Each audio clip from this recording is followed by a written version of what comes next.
I'm Jackie Quinn. The Supreme Court has killed that requirement that employees at large businesses get vaccinated or test regularly. President Biden also appears to be losing his fight to get voting rights legislation passed. The AP's Mike Grassi has got all of this. The Democrats' major elections and voting rights legislation appears dead in the water after Arizona Senator Kyrsten Sinema announced she won't vote to change filibuster rules. After meeting with Senate Democrats, Biden vowed, "I'm going to be fighting." Nearby at the Supreme Court, the justices ruled against the Occupational Safety and Health Administration's vaccine or test rule on U.S. businesses with at least 100 employees. The court did allow a vaccine mandate to go forward for healthcare workers at facilities that receive federal Medicare or Medicaid funding. Number one ranked tennis star Novak Djokovic wants to play in the Australian Open. Okay, I have Reverend Williams ready. Would you like me to put her through? Absolutely. Okay. Second time. He's not vaccinated against COVID. How are you? Big winter snowstorm will slam into the central and eastern Okay, U.S. you can bring her up in the next day or just two. a bit. The Weather Service warning of hazardous travel. This is AP News. Good morning. Hey, girl, how you feeling? Now to a big hack. The AP's Charles de Ledesma's got this. Ukrainian. Okay, can you bring down the radio just a bit? Well, you know what? We're on right now. Can I call you after the show? Absolutely. Okay, I want to make sure I do that. I'll call you after the show. Not a problem. Yeah, I'll call you after the show. How are you? Oh, hon, I am, dealing with one or two things right now, but it's all good, you know? Good. You know, it's always something. I'm glad. Always. You know, it's always something. Always. Always So, something. you know, I just go, wow, well, I got this, and now I got this. It's just one thing, honey. It's just, I said, okay, well, here we go. You know, you just thank God for everything. Life certainly keeps us on our toes, for sure. Oh my gosh, absolutely. Absolutely. It keeps us on our toes. It keeps us on our toes. Mm-hmm. So let me see. Okay, so let me do that.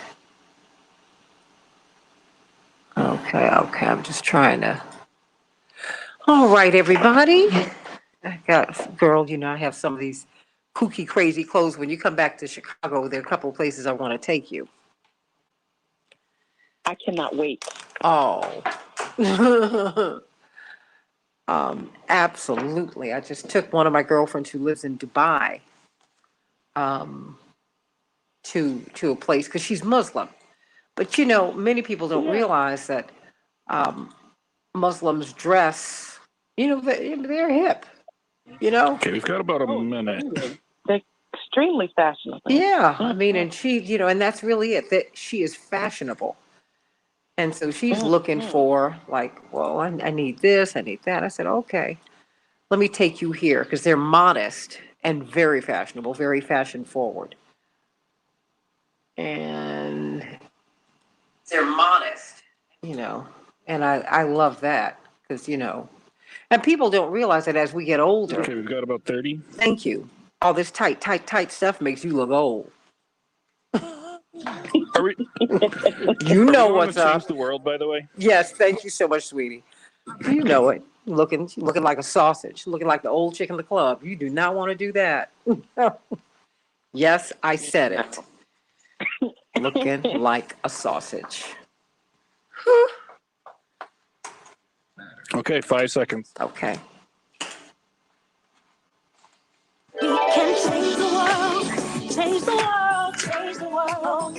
We can change the world, we can change the world, change the world. This is the Santita Jackson Show. War and hate to a place of love. It's not too late. Gotta save the children. We can't wait.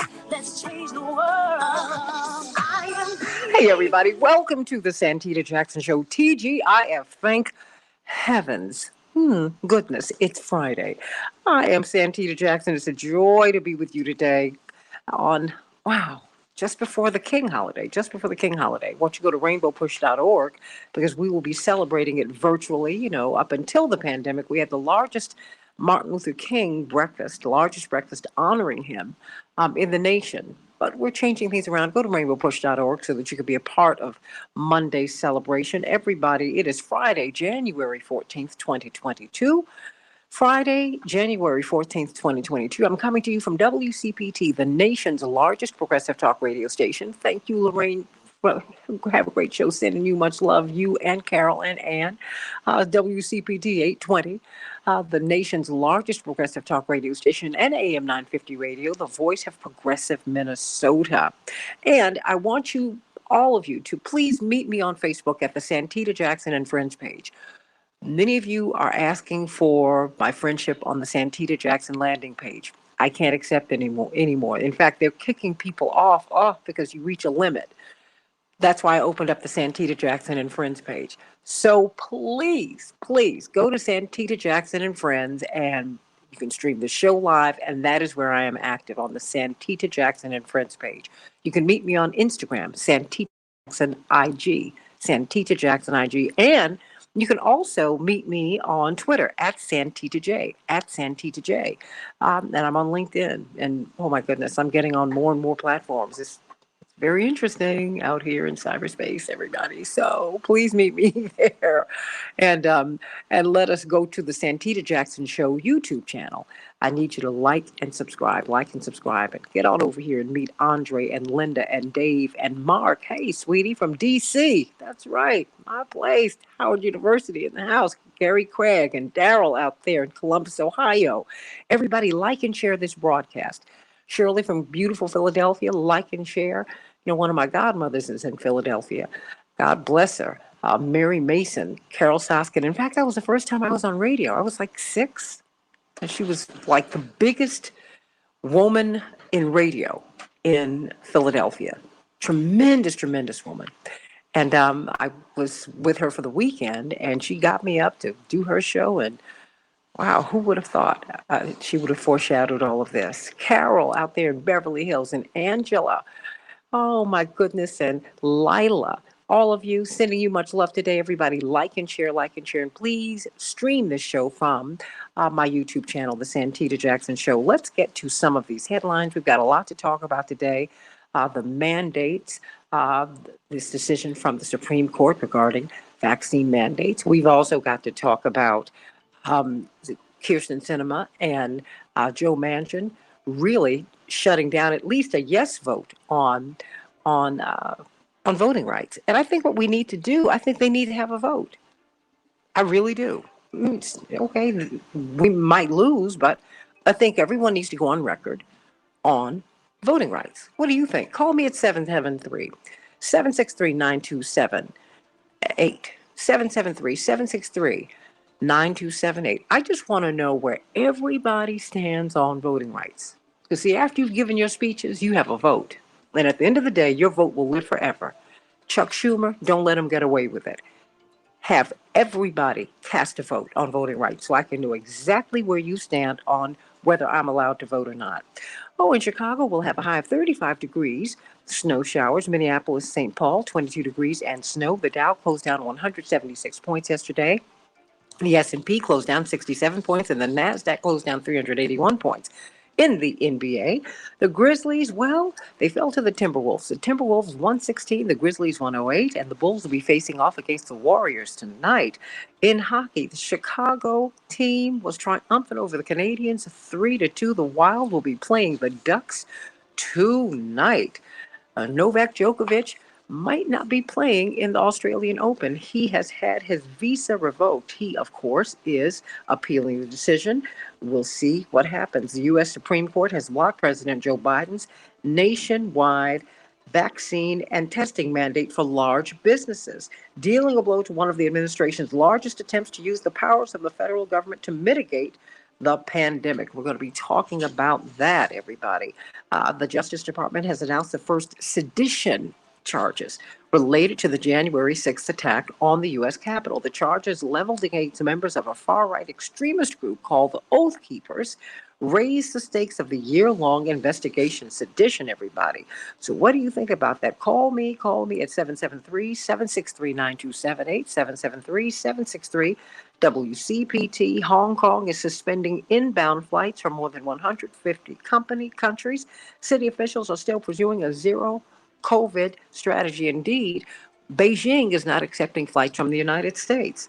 Google is spending $1 billion to get the UK staff back in the office. People are trying to get folks back in the office, but what about safety? You know, the National Nurses United, which is the largest nurses union, they'll be on this show at the bottom of the hour to talk about their fight for workplace safety. Yes, they're even fighting for workplace safety. What the Chicago teachers were fighting for, what workers are fighting for all over the country, they are fighting for workplace safety. Did you know that there is, Pastor Tisha Williams, there is no shortage of nurses in the United States? That's surprising. When you look at the news, Pastor Tisha Dixon Williams, you would be under the impression that there are no nurses anywhere. No. There are 4.4 million nurses who are licensed. But we have to look at the impact that the vaccine mandates have had. Many of them are tired of not just, many of them, I can't wait for them to tell their story because they're like, the system was broken before COVID.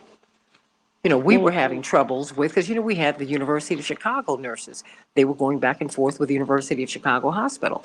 Because these hospitals increasingly are for-profit institutions. And so the nurses are treated a particular kind of way. But I was surprised when I saw that there is no nursing shortage in the United States, everybody. No. There are only 3.2 million people who are employed as RNs, but there are 4.4 million who are registered as RNs. Something to think about, everybody. Pastor Tisha Dixon Williams, everybody is waiting for you this morning. Everybody. So come on, girl, give us that good word. Good morning, Santita. Good morning, listeners. I hope everyone is doing well. So interestingly, I know we're suffering a chill all over the place right now, but eventually spring is coming. And I want to talk about gardening today. When this frost defrosts, what will we be looking at? Have you ever considered the unseen drama happening in a garden? I know when we think about gardens, we think about peace and serenity and calm and beauty and flowers and all of these things. But have you ever considered the drama that's happening in a garden? Think about it. Below the surface, everything in a garden is fighting for its survival. The flowers versus the weeds, the veggies versus the animals, the small animals versus large predators. The plants are trying to survive wildlife that's trying to devour them. The weeds are choking the life out of the flowers and the plants. And the soil is battling the sun and the elements and thirsting for water. And I want you to imagine, if you will, your garden as life. On the surface of your life, all appears tranquil and beautiful and peaceful. You want people to view you as the perfect garden, beautiful, serene, manicured, productive, and bearing fruit, capable of managing life's major events with ease, when in actuality, every day is a fight for survival. I ought to have a witness today. Somebody says, every day I'm fighting to stay alive. Our lives are like gardens. And according to Better Homes and Gardens, there's several critical steps to achieving the perfect garden. And the first thing is to check your soil. Have you ever considered the similarities in the words soil and soul? The only difference is you and I. Just as healthy soil is integral to the growth and productivity of a garden, your growth, development, and capacity to bloom is dependent on the health of your soul. Think about it. The Lord God formed man from what? The dust of the ground and breathed into his nostrils the breath of life, and man became a living being. In the beginning, we were formed from the soil. So when we talk about doing a soil check today, I'm really talking about assessing your soul. This is about evaluating the conditions and health of your entire life. And the first thing I want to ask you is, are you compacted today? Are you compacted soil? Is your soul compacted? You'll know your soul is compacted when the soil is hard and dry, causing plants in it to become discolored and malnourished. Have you closed yourself off to the world? Are you compacted today? Are you compacted in such a way that you're compacted in your career or your life's ambitions? You don't go for the promotion at work. You won't update your resume. You refuse to write a business plan. If so, you're compacted. Are you emotionally or mentally compacted today? The text tells us that the seed fell on ground that was supposed to be fertile, but the seed never took root. Why? Because it was compacted. Is that you today? Someone in the group today is saying, yes, I'm hard. Yes, I'm compacted. I'm dry, because you don't understand the fear and the failures and the fallacies that have forged my path. Who am I talking to today? You've been trampled by trust issues. Worried has walked all over you. Depression causes your compression, and you've been trodden down by trauma. Maybe that's you today. The first thing I want to encourage you to do today is breathe. Sometimes soil just needs to air out. Sometimes you just need space to breathe. The second thing I want you to do is discover the cause of your compaction. Is depression causing your compression? 10 to 25% of women and 5 to 12% of men will likely become clinically depressed. And certainly, Santita, in this climate, we are all in danger of becoming depressed. Or maybe you're compacted because you need to reroute the traffic. In other words, create boundaries. The reason you're compacted is because you're everyone's path to everything. Oh, I'm going to say that one more time because I know someone felt that. The reason you are compacted, the reason you are pressed down is because you're everyone's path to everything. It's time to close the path and stop letting people walk all over you. Create boundaries today. And then break up the ground. It's time to poke some holes in your processes and your beliefs and your habits. The only way to find new things is to dig up the ground. Today, I just want you to know that you have a garden, and your garden doesn't have to be abandoned. It doesn't have to be full of weeds. You can breathe, you can aerate, you can create boundaries, you can create a fence. Do you know that fences are not only good for keeping people out, but for keeping the good stuff in? God wants to be your gardener today. When the frost chills and the snow fades, what's in your garden? And that's the good news.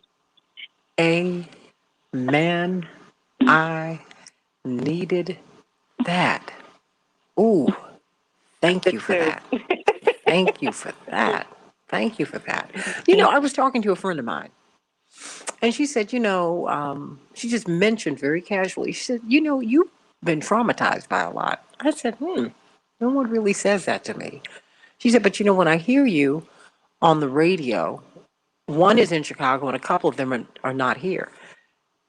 And so 2 of them are college friends. They're like, I didn't realize, that really the specter of death surrounded you and your family all the time. And as the eldest, you're really keenly aware of things, and you try to stand in the gap for your younger siblings because you don't want them to know all the stuff that's going on. And I didn't realize how I knew it, but sometimes you just have to play hurt, right? And your soil can get really tight because you're so busy trying to survive, and so much stuff gets stuck in you that needs to stand up, that you don't realize that you really need some help. Your soil needs to be broken up. It needs to be softened. You can't grow. Well, surely a flower can grow out of cement, but must it really? Right, exactly. Exactly. And you're right. And not only are you, but you're also a leader. You're a thought leader. You're a culture leader. And you have, you every day you have this wonderful responsibility for keeping us up to date, for keeping us in the know. And that takes a lot of work. You, in some ways, are our path to everything. Well, and it showed up on me many years ago. Because I was close to 400 pounds 20 years ago. And it showed up. And someone sent me a picture, and I said, I did not realize Because I've lost more than half of my body weight. I did, but there was a lot of stuff that I lost before, but I almost died in the process. But Right. but I had to make an exchange, and when I woke Sure. up, I said, okay, God, you still want me here. There's clearly That's something else I've right. got to do. But I share that with That's people right. because everybody's struggling with something. Everybody. Everybody's got something. And even when you look at the 10-year challenge that's happening right now all over social media, Yes. you can see in people how their lives have been impacted over the last 10 years. And I'm happy to say most people in a good way. You can certainly see maybe just the emotional weight that people have shed over the last 10 years. Yeah. Most of my friends look like they're aging backwards. So, My mother said that to me. She said that. Mhm. So, I hope you all take this today and get something out of this, something really good. You, Matt Sowell, up there at AM 950 Radio, my sweetie, up there in Minneapolis, St. Paul, and Keith Fluid singing, Keith Fluid out there in New York. I hope that you all are blessed by this. Medi has been waiting for you. Attorney Medi Rodriguez has been waiting for you today. And Jerry Patton is laughing about my shawl today. He's calling it a cat. I want you to know it's called boiled wool, Jerry. It's called boiled wool. It's fashion, Jerry. He said, you look like you have a cat on your back. I love you, Pastor Tisha Dixon Williams. And I just thank God for you. Thank you so much for that. I needed that word today. Everybody needed that word today. Thank you for that. Soil and soul. You and I took me to Rick James. I think you got him looked right. Hello. Yes. Amen. Amen. You know what? We've got someone who you are a favorite of hers, Dr. Shanina Knighton, infection preventionist, registered nurse. And she is, of course, a residential, she is a research scholar at Case Western Reserve University. We're so grateful for her. She's also my soror. So happy Founders Day. I saw her stepping on her reels yesterday. I said, oh, ow. She hasn't missed a step in all these years. I love it. Even though she pledged like 2 years ago because she's like a baby. But that's all right. You're doing, Dr. Knighton. You just had to show us that you can still get down. I love it. Santita. What you say? I said 17 years in. Oh, girl, look, and you can still do it. Now the rest of us would have to go, ooh, let's let the neophytes do it. It's just a lot. It's a lot. But we have a lot to go over today. Because you are, among other things, you are a registered nurse, and we're going to have one of your colleagues on with us at the bottom of the hour. She's from National Nurses United, and she's a medical intensive care unit nurse.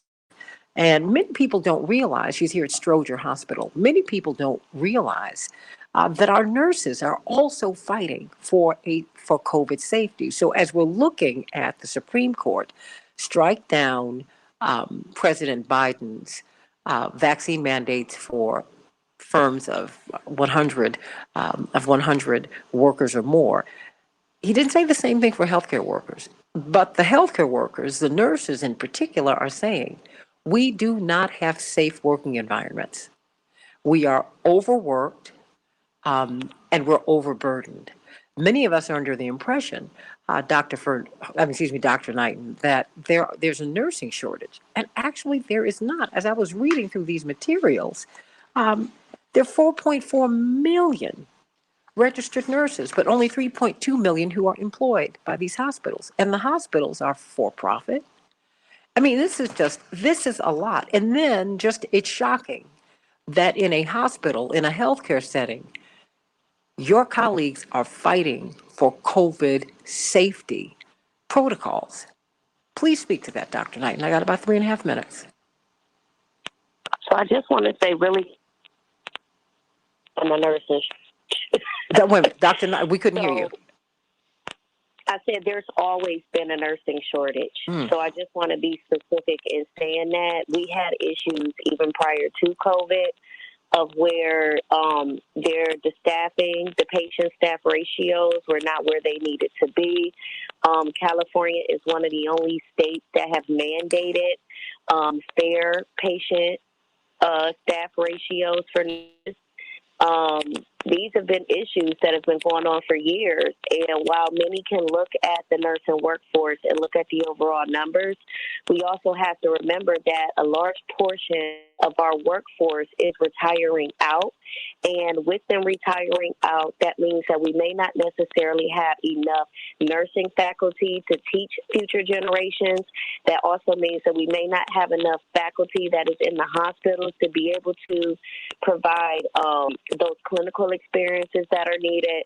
So overall, no, there is a shortage. And unfortunately, when you don't have adequate pay, when you have unfair working conditions, when you have mandates, it puts stress on staff, including the fact that sometimes unethical decisions are made when it comes to care.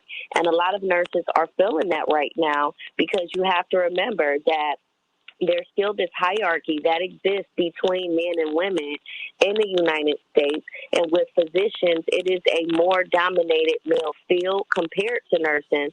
And so even when it comes down to PPE, to learn from colleagues that maybe they were not as on the high priority list as a physician to get PPE when we had PPE shortages, or individuals feeling that it was unethical because they were put in unsafe working conditions when their coworkers called off or couldn't come in because of fear of COVID. There was issues where nurses were wearing masks early on and were even criticized about wearing those masks, and were told that they couldn't wear them because they were going to scare patients. And this is before we even had a clear understanding of what COVID was. And so I just want to be clear in that these issues existed before. It's just that, I say this all the time, Pastor Tish was right. COVID is a snitch. So now the problems that were already had, this is just being elevated in terms of what those issues already were. And you know what? And they've had a national day of action. They had that yesterday. They've been gathering all over the country, asking for COVID safety and protocols, but also they said, our working conditions, you would not believe what we're dealing with. And so we're going to talk about this because the nurses, they're on the front lines, and they've had a lot of questions about, masks. There's a lot of instructing that they would like to get out there that they're not able to get out there. There are a lot of things that we just don't know about their situations, that we just don't know about their expertise. You're kind of getting a sense of it as you listen to Dr. Shanina Knighton every day as a registered nurse. I mean, they and the doctors are partners, and the doctors depend upon the nurses to care for the patient, because they are the ones, they know as much about pharmacology as the doctors, and they know much more about your care because they're with you all the time. They report to the doctors, and the doctors then say, the doctors will follow a great nurse's instructions and recommendations. So we're going to be talking about what nurses are fighting for, everybody. Did you know that nurses are struggling too? And with mental health issues, but with COVID safety. They're looking for safe working conditions as well. They're fighting for their rights too. Everybody like and share on the Santita Jackson Show YouTube channel. Like and subscribe there. And like and share on the Santita Jackson and Friends Facebook page. Go to @SantitaJ on Twitter. Everybody, please, let's get involved. Let's get engaged in this community. Let's talk about nurses on the Santita Jackson Show. Back in just a minute.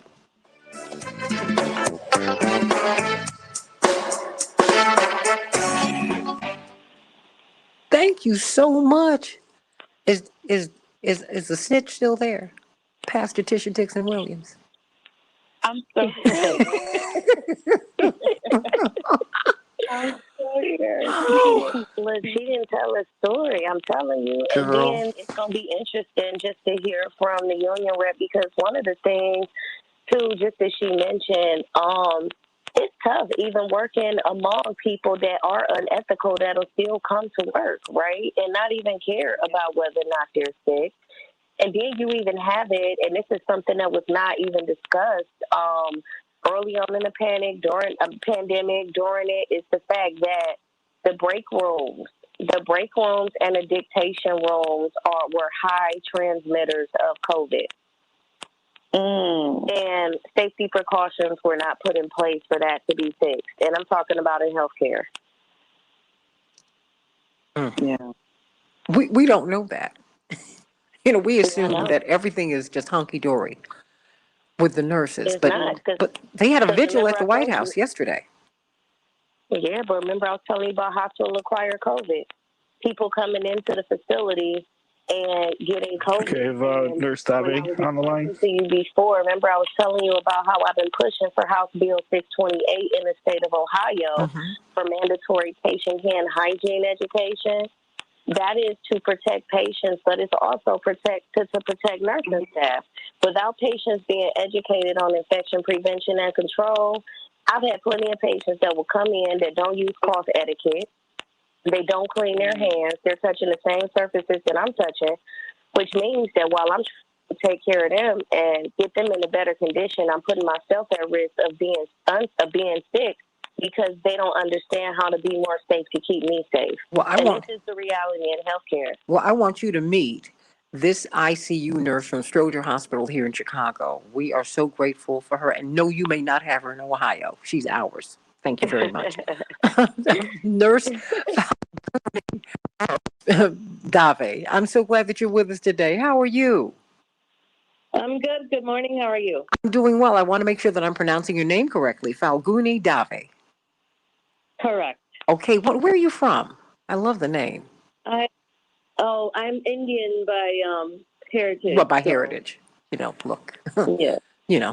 I'm black and some everything else by heritage. But, we're all from here at this point. But I love it. I love it. I love it. I love it. I love it. And I love when we hold on to these names because there's so much power in them. I want you to meet Dr. Shanina Knighton. She's from Case Western Reserve University. She is an infection preventionist, and she is your sister as a registered nurse. So, Nurse Dave, Dr. Knighton, boom. And I don't know if is Pastor Tisha Dixon Williams still there? Who called COVID a snitch? I'm still here. You are more than welcome to stay. 1 minute. I'm going to drop off in a few, but I'm still here. Okay, well, keep on listening. Nice to meet you. Oh, bless your heart, y'all. I love you. I love you. I love you all so much. Everybody like and share on the Santita Jackson YouTube. Like and subscribe there. And like and share here on the Santita Jackson Friends page. Barbara Bacon, I love your avatar. I love it.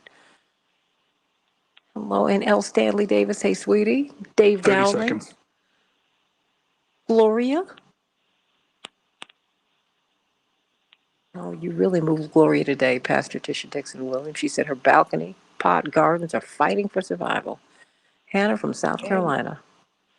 My father's home spot. And my brother Jesse was born down there as well. He was born in 10 Greenville. seconds. But I was born in Greensboro, North Carolina. The other big G. So stand by, everybody.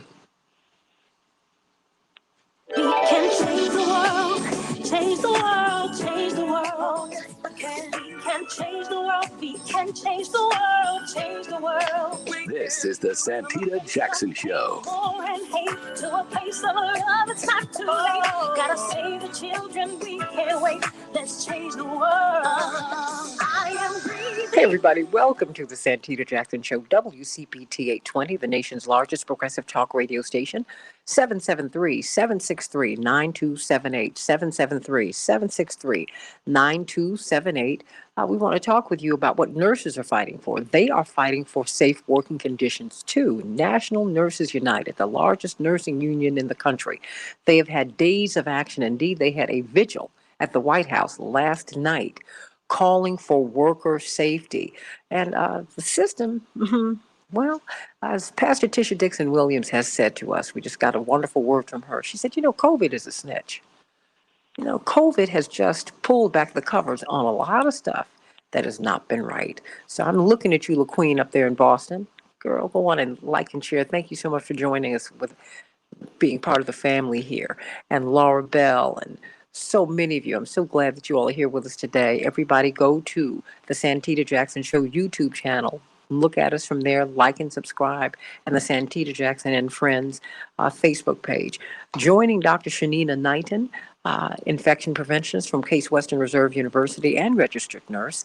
And as long as Pastor Tisha Dixon Williams can be with us, oh my goodness, from the First Baptist Church of Bridgehampton, New York, we are so excited to have a medical, a nurse. She is from the intensive care unit at Stroger Hospital, the great hospital here on the west side, near west side of Chicago.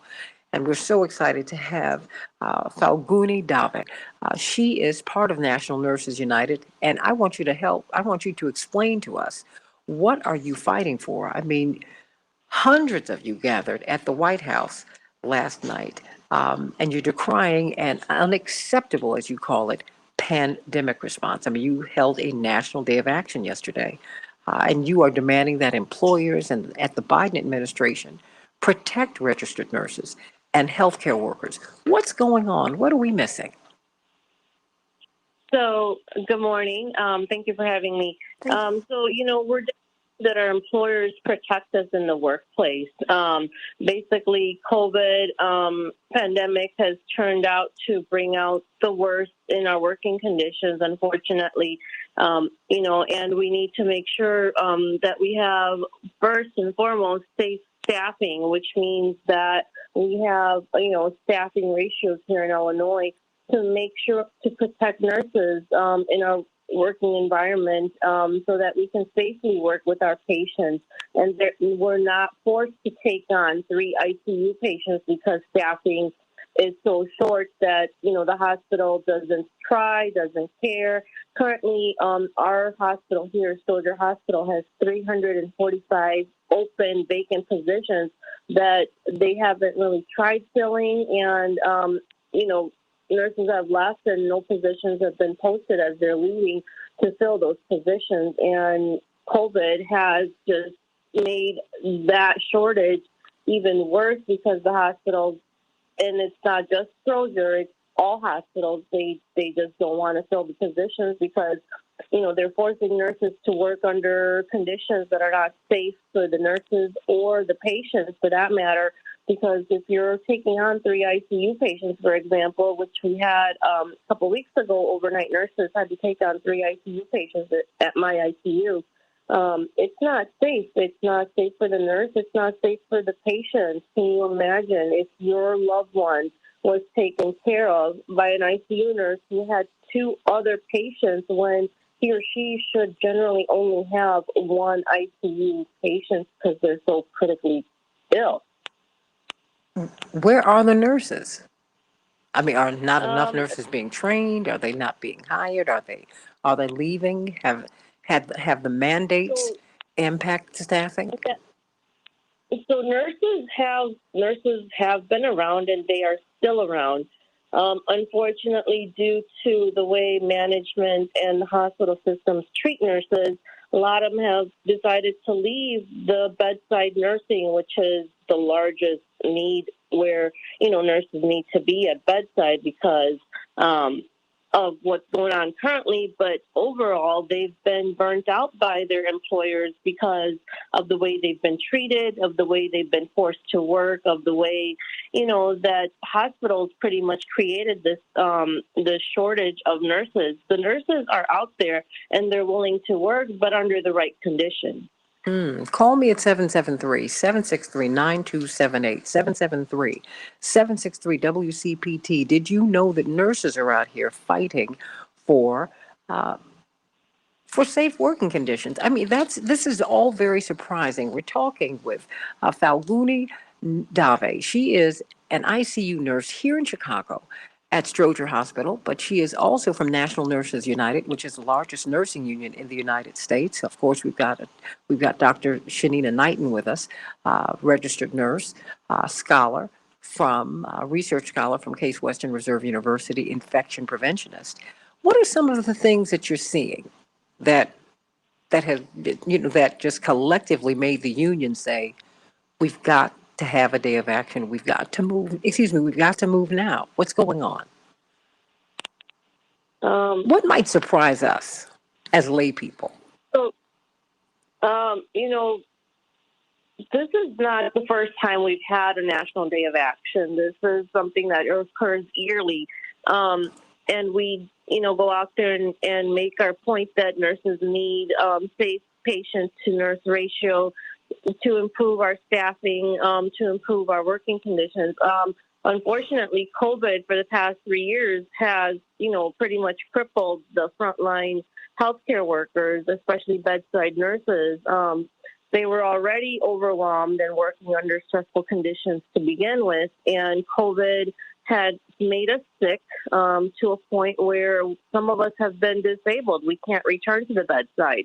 And it also has burnt us out because working stressfully in normal conditions piled on now by this pandemic, has made the burnout rate even worse because you can only go in and go out so many times doing the same thing over and over and have it not affect you. After all, we're all humans and there's only so much that we can take on. Well, what about, how is this impacting other workers? Were you prepared for this pandemic? Let me just step back and ask you that. And what changed for you as this pandemic, as it just became a pandemic and grew and grew and grew? What changed? So no one was prepared for the pandemic, right? We foresee pandemics in the past, like history tells us pandemics occur and they tend to occur. And as much as our science is advanced, we were not ready for a pandemic. Our hospital system didn't have any, plans in place for a pandemic should one ever occur. So it was a learning process for the nurses. The hospital systems needed, to put in plans for this pandemic. Knowing what we know now of this pandemic, there are a lot of things that we can take away from here and be ready for future pandemics. One of those is having, OSHA standards in place that include pandemics should ever one occur. Now, we've asked the Biden administration, of them to not take away the temporary OSHA standards and, in fact, make them a permanent thing so that in the future when a pandemic ever occurs, those standards are in place and can be used, as soon as we find out there's a pandemic, and that we need to go into certain actions or certain emergency protocols, and we don't have to come up with new laws or new regulations, and we know how to go from, having it in place. That way it gives us more time to focus on what's at hand versus trying to figure out how do we go and regulate standards under a pandemic. Let me ask you. That's one of our... Because, before you jump in, Dr. Knighton, I want to ask you this. Is there a difference between how nurses are treated at private hospitals as opposed to public hospitals? You're asking me? I'm sorry. Oh, yes, you. Yes, you. Okay. So I've been with Stroger for 10 years. I've been a nurse for 12. So of the 2 years that I was in a private facility, nurses are pretty much, whether you're at a private or a public, for hospitals, bottom line for them is how they can make a dollar, right? So nurses are given the extra work. They're given the extra duties that may not fall under nursing just so that the system can save a few dollars on not hiring the appropriate people to do the job that they're asking the nurse to do in addition to his or her own nursing duties. Dr. Knighton? So, I'm sorry, Santita. I heard what you were asking her in regard to the difference between private and public, but trying to, what do you want me to weigh in on? No, what are you seeing? What are you hearing from students, and what are you hearing from other nurses? What are we missing? We assume that when you go into a hospital, that they're completely safe, and we're seeing that hospitals are having problems trying to keep COVID and before COVID, you had some problems with hospitals. One of the most prominent hospitals here, I will not call it out by name, they had a real problem with germs. So my doctor didn't even want me to go there when I had pneumonia. She said, no, I don't, you can get sicker here. So let's just take care of you at home. And that's I was going to say that is a thing, and that's even why I do what I do. It's because healthcare associated infections exist, and so that's going to the hospital for one thing and ending up with another. And so I was going to say any nurse knows this, that just because you're taking care of a patient that might have, let's say, high blood pressure issues doesn't necessarily mean that they might not also be carrying a multi-drug resistant organism that you then have to dine on and dine off and take contact precautions, to take care of. And so sometimes in this particular instance, especially now with what it is that we're seeing, we know that understaffing contributes to those issues. We know that even, too, the use of temporary staff contributes to those issues. Even working in the hospital, let's say if I'm typically assigned to the floor 5A, but I float down to another unit, my experience of floating down to a different unit, even within the same hospital, is going to be different. Now we're dealing with a situation of where these shortages are so bad that staffing companies are being asked to fill a lot of these positions, but that is almost just as being unsafe. So you have a body that's there to help alleviate some of the shortages that we have, but these are individuals that are not even submerged into the care culture. And so there's this impression that, one size fits all, that, a nurse is a nurse is a nurse. But sometimes if you are put in situations of where you are having to, let's say, go from being a surgical care nurse to being a spinal cord nurse, that may require a different set of skills that a nurse may have practiced or not practiced over the years, right? And so when we're looking at that, these are already things that raise safety concerns. When we're looking at, too, on top of that, the changing of residents, and when I'm speaking of residents, I'm speaking of medical residents that come in and out of our facilities, the changeover of attendings. That also, too, means that you're not establishing a relationship with the physicians that will also be caring for a patient, which needs to be a care team. So if you don't have that care team in place, then there's no absolute guarantee that your loved ones or you may not slip through the cracks in terms of that nurse being able to communicate what that best care looks like. And so there are a lot of things that can happen right now just based off of the system being as broken up as it is, meaning there's mask or no mask, there's PPE available in some facilities and then it isn't in others. We're also watching nurses that have undergone training of knowing what infection prevention practices look like, but you're watching jobs unethically tell them not to practice it, meaning that when we went through a PPE shortage, there were certain employers that was telling, staff, and I'm not going to say us because I have my employer history all online still, but they'll tell you like, oh, you don't have to wear don't wear PPE for a patient that tests positive for MRSA in their nares, meaning in their nose. So if they had a staph infection, this methicillin-resistant staph infection in their nose, they would tell you, oh, don't put on your PPE because we don't have enough for our COVID patients. And so if you can just already think about going into that room compromised, knowing that you should have this protective equipment. The dictation rooms, the break rooms, they were already incubators for germs, call lights. You have also, too, the fact that I remember scarfing down my food because I had to hurry up and get back to my patients because it was either I get back to my patients and risk not eating or not eating as much in order for me to be able to get off shift at times. And then sometimes when it came down to trying to get off shift, if we were short and I was next in the book to be mandated, I was mandated, which meant that I might have had to work not just an additional 4 hours past my shift, but an additional 8. And so you look at some of the things that are happening right now and you say that they're unethical, but this is just an additive effect of what has already been going on in our healthcare system.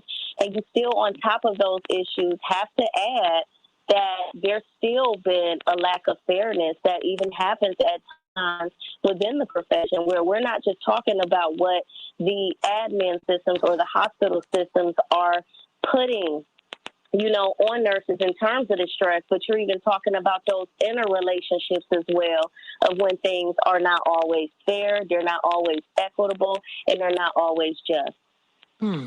Let me go to Maria from Chicago. Maria, what's on your mind today? Hi, good morning, everyone, and thank you for taking my call, Santita. Of course. Nurses are special. I have nurses in my family. They do it because they love the work they do. But the last 2 years have been such a hardship for me. Physically, my niece has been in the front line for the last 2 years. She manages a unit. She cares about her nurses, and I've been her. We have this expression in Spanish, her tinkership, because there are moments when she needed to be heard. And at the beginning, she had to fight the hospital to make sure that her nurses got the PPE that they needed. She had been pulled onto the floors when they had the vaccines available. She was out there administering the vaccines to the staff. She have taken care of patients herself, some of them dying. So that's caused an emotional impact on her. She goes home after working long hours with COVID patients and have to go through this process of stripping down her, out of her clothes, making sure she's safe for her children. Okay, Dr. Verholden is on the line. Her husband's a police officer. Actually, he's a detective, so he has to do the same thing. And it's been rough for her. So she had a vacation just around the Christmas holiday. Well-deserved. They hadn't been able to go on vacation for a while, right? And they figured it was safe, so they took the kids to Disney World. They get a call. She gets a call. She's flown back to a major hospital here in Chicago. This is a few weeks ago, and was told that there are over 200 COVID patients in the ICU. The nurses were down because they had caught COVID. So, it's already lacking as it is. So they're pulling managers who were on vacation, some of them on vacation, pulling them back to have them work on the floors. Mm-hmm. This round, my niece actually confessed to me or revealed to me that she was scared because this recent surge with the Omicron is very contagious. And she had already been exposed several times, never tested positive. And she's got a family? She has 2 little ones, yeah. Well, hold on one moment, because Joyce Anderson said that her niece is a nurse. I mean, you're speaking to something I'd like for. We've got Dr. Deborah Verholden up. Everybody's been looking for you today, Dr. Deborah Verholden. And Joyce said, my niece is a nurse, and she tested positive with she has mild symptoms, and she was told to quarantine for 5 days and then return to work. She's working 12 hours a day, 5 days a week. Is this what you're seeing, Nurse Dave? So, yeah, the isolation policies, the CDC is weakening COVID isolation guidelines for healthcare workers and the public, and we're asking that the CDC base their guidelines on science and not what's good for business. Our hospital went from, telling us 10-day quarantine initially at the beginning of COVID. Now, because CDC changed it, you only need to be 5 days, and then if you have COVID and, you can take care of a COVID patient, things like that, which are not safe, for the nurse or the patient themselves. I mean, who in their right mind, regardless if I have COVID or not, would want me to take care of their loved one who's in the ICU fighting with COVID?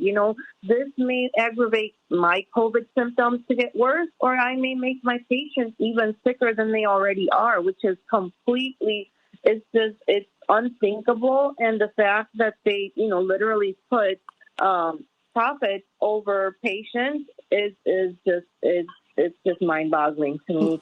And how can CDC, not follow the science and just follow the money, the business people want? Right, exactly.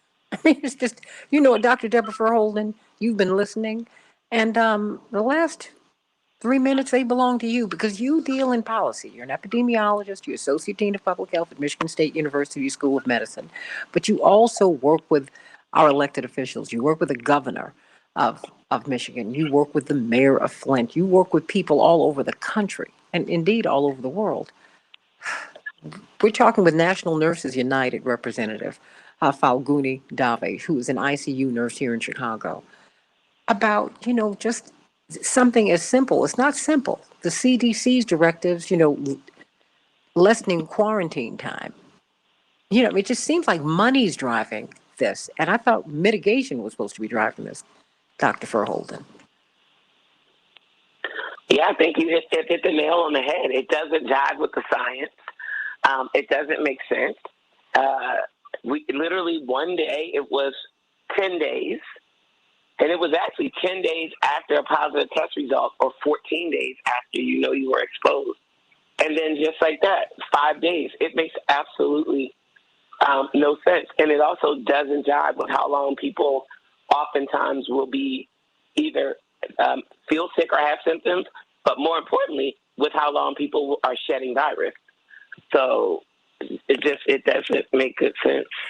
It doesn't. And I think it's going to cause more illness and more infections. How would that impact the system in this final minute, Dr. Verholden? We are already, our healthcare system, I keep telling people, this is what it looks like right before things collapse. I mean, it's terrible right now. So understaffed. And then the staff that are working are so overworked. The problem is this all impacts the quality of care that people are able to get. And for people who aren't interacting with the healthcare system right now, it might be hard for them to truly wrap their head around it. But if you had to go to the emergency department right now, you would literally be blown. The waits are really long.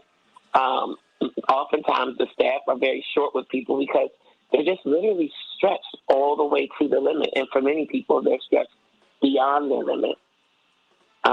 So, yeah, this is kind of that time where now we need all hands on deck, and this is what's happening. You see the military being deployed in places.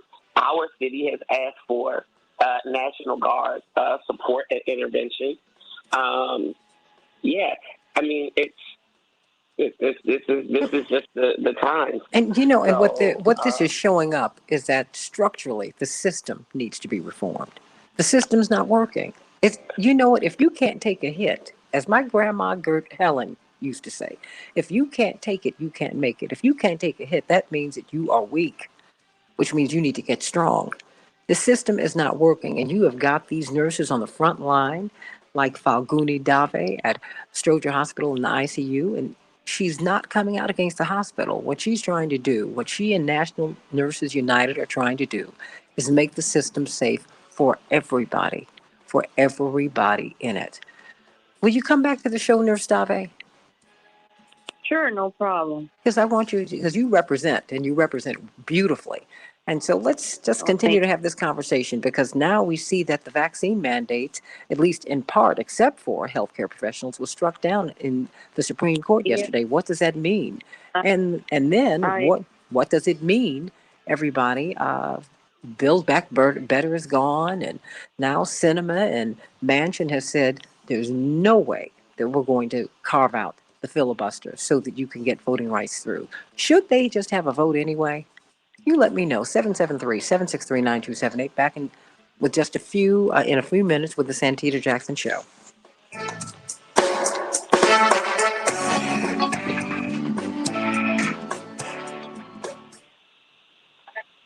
Okay. Nurse Dave, I can't wait to have you back. I'm going to reach out to you next week if you don't mind. Oh, sure, no problem. Yeah, because I'd be happy to talk about existing issues. Yeah, because I think it would, because in fact, I'm going to bring a representative from the Chicago Teachers Union back on, because even though they're back at work, the problem still exists.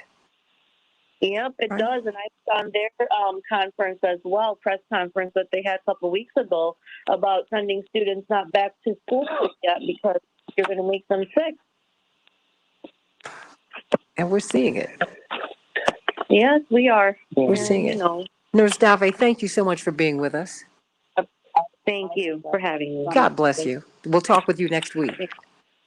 Okay, bye-bye. Dr. Deb, can you stay with me for a little while? I can. Okay, because we're going to talk about what happened at SCOTUS yesterday, because there was a carve out for healthcare workers. So that'll be interesting. But we're also going to be talking about voting rights too. So there's just a lot going on. A lot. So thank you so much. You know what? I'm going to give you another number, because you should just, if you can't get in through the guest lines, you should just call into the main line. I'm going to give you that as well. Okay. Because I said, well, maybe she needs a moment this morning. Hello. Maybe India No, needs to be. I just missed the call, and then I was calling back and I couldn't get in. Oh, It would yeah. either go busy or it would just ring. Well, he was calling you, and he said he couldn't get through. So, okay. These things happen. But everyone wanted to know how you were doing. When people are not in their place, people want to know if you're okay. Yeah. So send a text or something, because everybody's looking out for you. So everybody, I want you to call me at 773-763-9278. And thank you. We will not forget the workers from the SEIU. And in fact, Josephine, the nurses are really pulling together workers from all fields, really. And that's why I'm thinking, Dr. Verholden and Dr. Knighton, you need to have like a general workers a general workers strike. We've had those in times of extreme crisis, because all of the workers have the same problems. One of the things that I've learned from Reverend Jackson in his work and in movement work is that a movement is just that. It's a mass of people moving together. And what you have to do, you don't do it alone. Don Quixote, that's nice. But remember, he's saying the impossible dream. We want to get to the mountaintop. Okay? Yes, he did. One of my favorite songs to sing. Love it. But you need to work with people, and working with people is tough. It is tough. Hey, Abraham, how you doing, sweetie? I mean, it's hard. But everybody's got the same problem. Yes, okay. Matt? Mr. McKee, Attorney Hoffler, and Attorney Conley are all ready. Okay, let's bring them up. Maria and Dr. Dave have dropped. Okay, who dropped? Dr. Dave and Maria. Right. Very good. Dr. Knighton, you still there? Yes, I'm still here. I guess you have something else you want to learn. I ain't mad at you. It tickles me when just for a little bit today. I got you, but you all tickle me when I look up and you all are still there. I'm like, oh, hey. I don't know, I'm still here. Oh, I love it. So.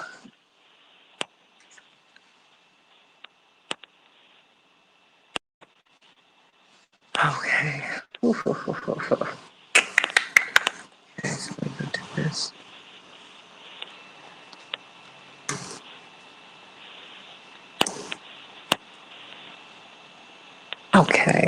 Okay. Let me hear you, Dwight. Dwight, I need to hear you, so we're doing a mic check now. Morning. Okay. Good morning. Attorney Connolly. Good morning, Santita. Good hearing your voice. How's my baby John? He's hanging in there. All right. COVID symptoms have subsided. Okay. Still resting. Okay, that's good to know. Attorney Hoffler? Good morning. How's everyone doing? Okay, you sound great today. All right, everybody sounds great. We've got Dr. Knighton, who's with us just for a few more minutes, and Dr. Deborah Verholden, who's part of the panel. So let's get right to it, everybody. So call me at 773-763-9278. 773-763-9278, and go to the YouTube channel, The Santita Jackson Show. Please like and subscribe there. Santita Jackson Show at YouTube. And please go to the Santita Jackson and Friends page. Let all your friends know that this is the active page. The Santita Jackson page is not where I can accept any friends. They top you out at 5,000. I reached that a long time ago. And they begin to purge people. And I don't want you to think that I'm ignoring you, because I'm not. I need you to come over to the Santita Jackson and Friends page, everybody. So come on over to the Santita Jackson and Friends page. Meet me, like me, join me there. Okay? And LaQueen up there in Boston. My sister was in school there. Thank you, Paula. Thank you.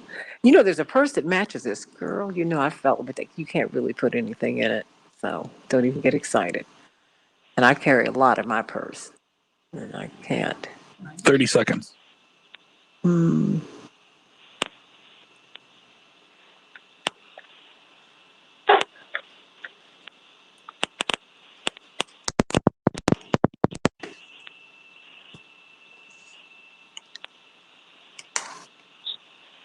10 seconds. Thank you, Matt. Have a great one. All right.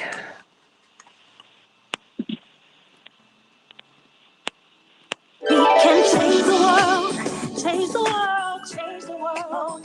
We can change the world, we can change the world, change the world. This is the Santita Jackson Show. War and hate to a place of love, it's not too late. Gotta save the children, we can't wait. Let's change the world.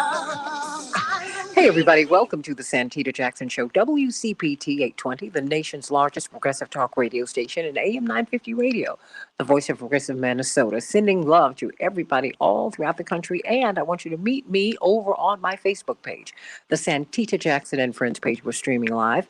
And really, go over to the YouTube channel of the Santita Jackson Show. It's the Santita Jackson Show YouTube channel. Please like and subscribe. Go over there, like and subscribe, and call me or text me at 773-763-9278, 773-763-9278.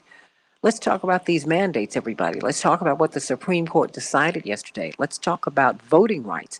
Senators Sinema and Manchin said, absolutely not. We will not suspend the filibuster for you to get your voting rights. And of course, that's great disappointment to the president. He's had a tough week. Build Back Better. Senator Manchin said he won't support that. You had the Supreme Court decision. You've had the testing, which is not going well, going as well as it should. You have his polling numbers. There's a lot going on. It's been a tough week. How do we get out from under? It's possible. Let's get a few of these headlines out of the way so that we can get to this discussion today. Chicago will have a high of 35 degrees, some snow showers. Minneapolis, St. Paul, 22 degrees. Some snow. The Dow closed down 176 points yesterday. The NASDAQ closed down 381 points. The S&P 500 closed down 67 points. In the NBA, the Timberwolves were triumphant over the Grizzlies. The Timberwolves 116, the Grizzlies 108. The Bulls will be playing the Warriors tonight. And in hockey, Chicago they won. That's right. 3-2 over the Canadiens, everybody. The Wild will be playing the Ducks tonight.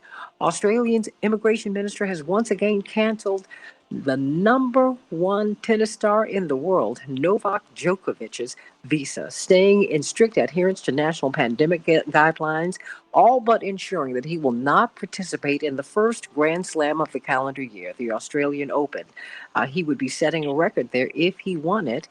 Well, we'll see. He's actually contesting that decision right now. We will see how it all goes. The Supreme Court has blocked President Joe Biden's nationwide vaccine testing mandate for large businesses, dealing a blow to one of the administration's top attempts to mitigate the virus.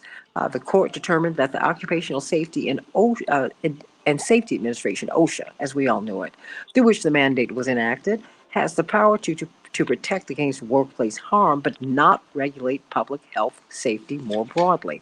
What do you think about that, everybody? Call me at 773-763-9278, 773-763-WCPT. And what about the Justice Department announcing that the first sedition charges related to the January 6th attack have been carried out. The charges leveled against members of the Oath Keepers raised the stakes of the year-long investigation. What do you think about that, everybody? What do you think about that? Call me at 773 or text me at 773-763-9278 or meet my morning stars on the Santita Jackson Show YouTube channel or Santita Jackson and Friends over here on Facebook. Everybody, we're trying to keep our homes. I'm on a real campaign to help you to do that. We're watching the size of Chicago shrink. We're watching 300,000 African Americans alone have had to leave Chicago because they cannot afford to be here. Many of them have been homeowners. What happened? They didn't have access to capital. We want to change that. Team Hochberg specifically wants to change that. If you're moving out of Illinois and purchasing a new home where you're moving, you need to call Team Hochberg. If you do need to move, everybody, they're your trusted local lender. David Hochberg would like to congratulate the state of Illinois for achieving second place in an outbound moving report, which is up from fourth place last year. Selling your existing and purchasing a new home can be overwhelming, but it doesn't have to be, everybody. Team Hochberg has originated thousands of mortgages all over the country from their Chicago offices. Many of us are moving to Michigan and we're just moving across the border to Indiana. If you need help getting a home, go to Team Hochberg. If you're leaving Illinois, call them at 312-855-56, excuse me, at 855-56-DAVID, 855-56-DAVID, or 56david.com, 56david.com.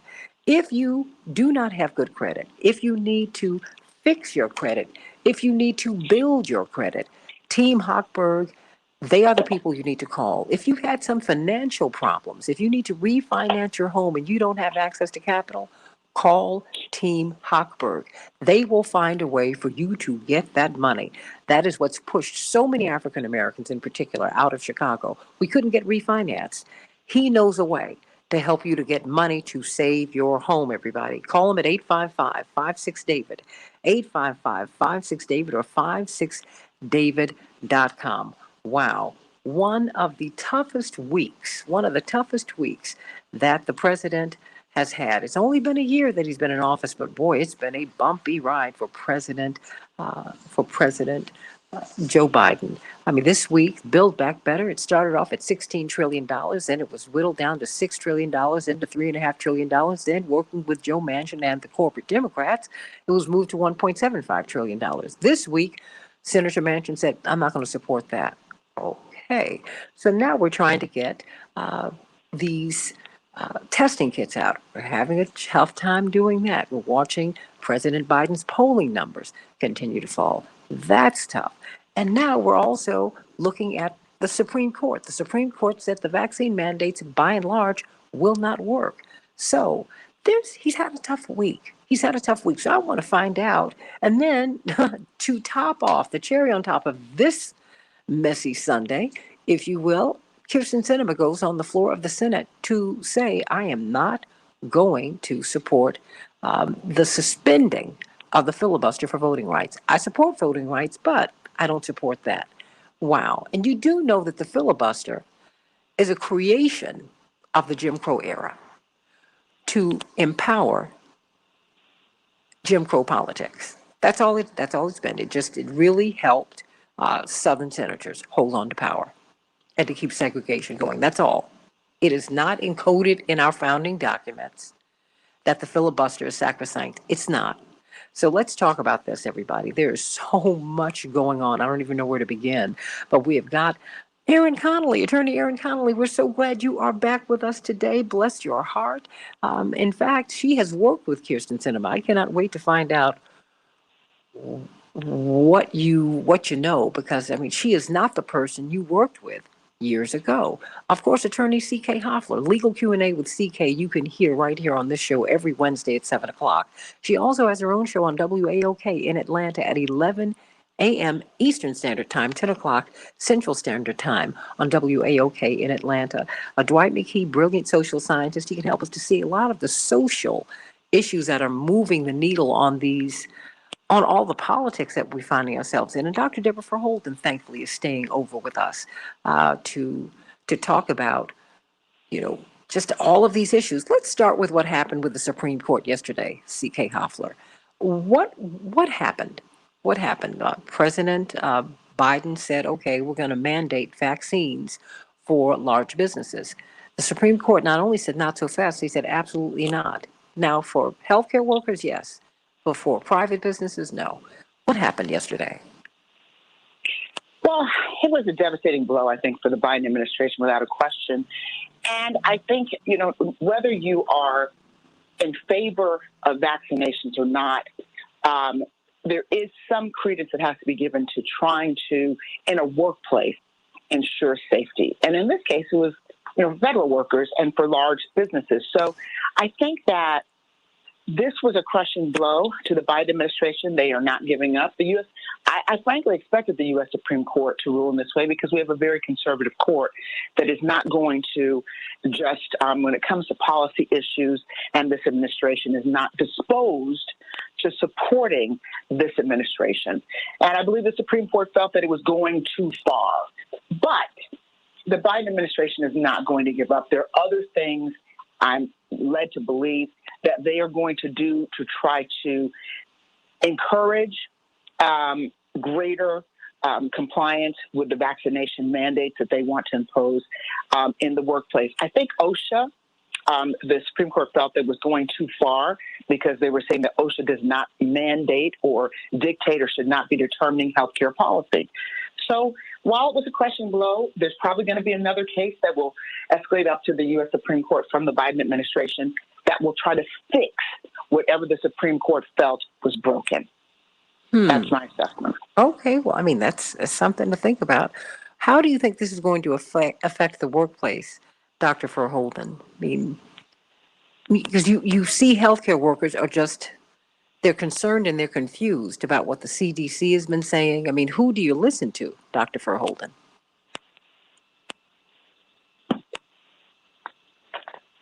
Dr. Verholden, you still there? Well, let me go back. Let me go to you. Santita? Yes. One thing I forgot I did not mention in terms of healthcare workers. Now, an exception for healthcare workers because healthcare workers, I imagine, are confused. They don't know. Some of them take strong exception to the vaccine because they're in the industry and they have not been persuaded that the whole vaccination process is appropriate.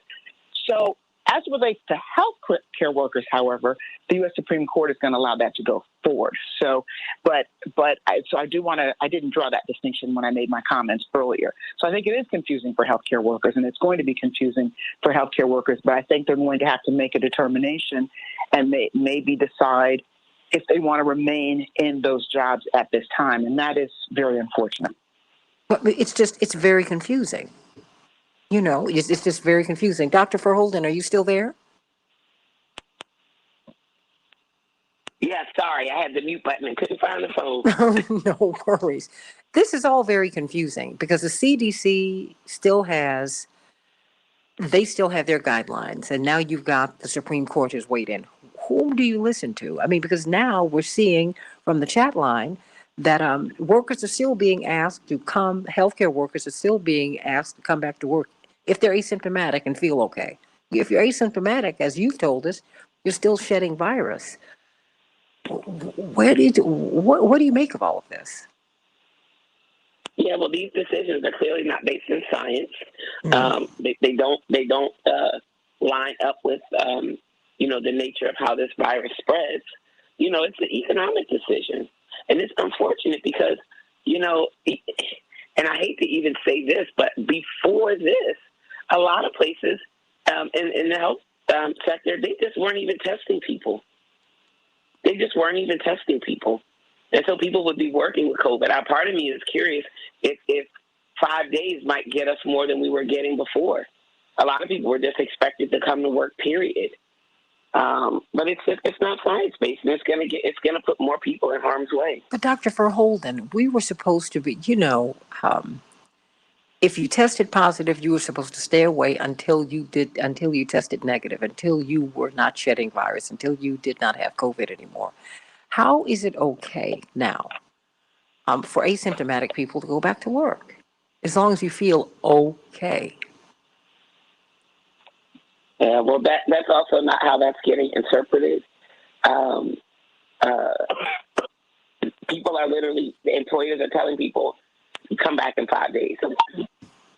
Wow. And they're citing the CDC. What I find so hypocritical, and I don't know if you remember this, but the original recommendations from the CDC, where you had to be in quarantine for 14 days, and they said you cannot test out of quarantine. And they were adamant, you cannot test out of quarantine. You have to wait for 14 days. Same virus, nothing's changed except we got all these variants now, and some of them are more virulent, some of them are, causing a lot more disability and death, and just magically now you can test out of quarantine and you only need to quarantine for 5 days. It makes absolutely no sense. The other thing that I find is strange is we have the least amount of supports and restrictions in place right now, but the actual numbers are the worst that they've ever been. Like, our rates in our community are 3 times what they were right now the week before Christmas. And they're way higher than they've been at the peak of this pandemic. And we have nothing in place. No masking requirements, nothing. We have none of those things in place. So it's not a surprise to me that we're seeing as much spread as we are in the community, but it is very disappointing to have these recommendations come out that have nothing to do with protecting and preserving the public's health. But we literally have much more than we had in 2020 or even 2021. We have the vaccines, plural. We have masks. We know what to do. How is it that more people have that? How is it that more people have COVID than ever before?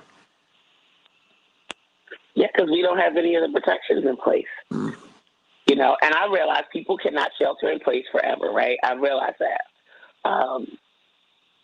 But we didn't have to go just full court press, get back to business as usual. And now I'm telling you, the sentiment is just forget it. Just everybody's going to get it.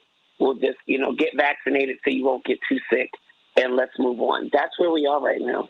That is crazy. That's where we are right now. Attorney Erin Connolly. The whole, I think, get back in 5 days makes it no big deal. No big deal. Just sit out for 5 days and get back to work.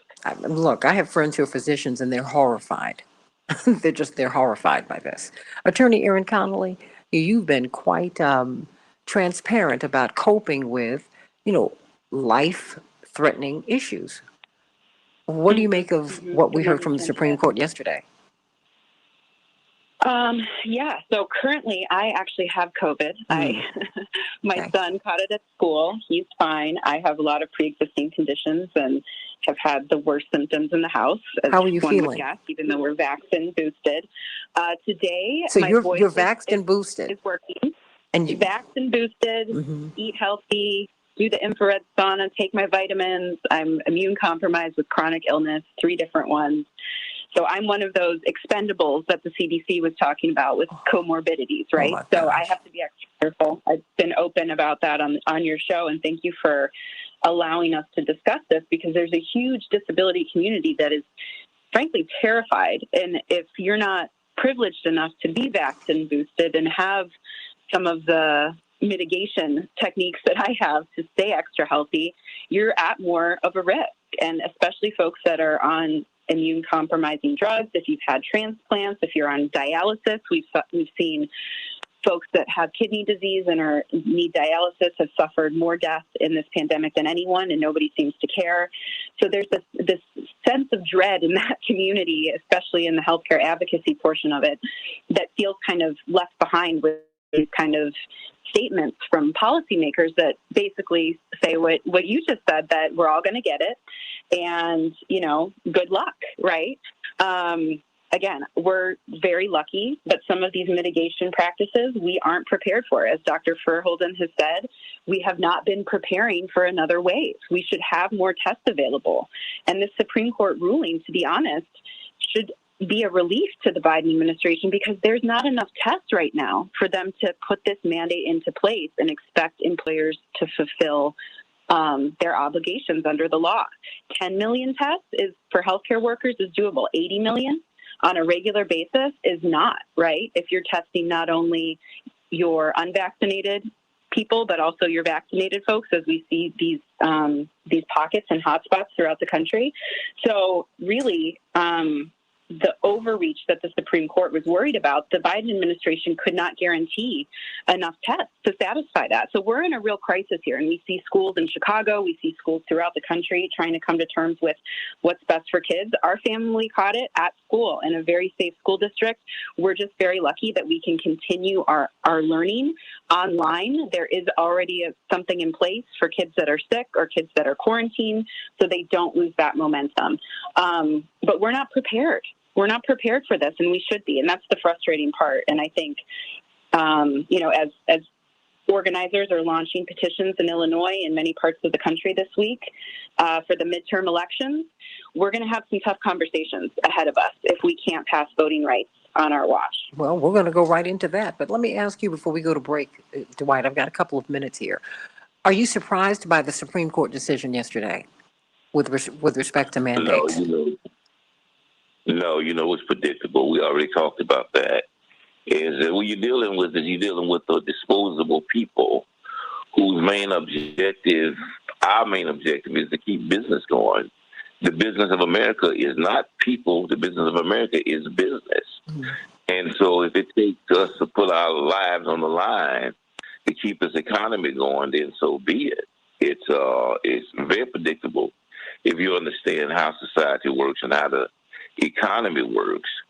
Our responsibility is we can't bequeath our common sense to the to authorities just because they got titles and high seats.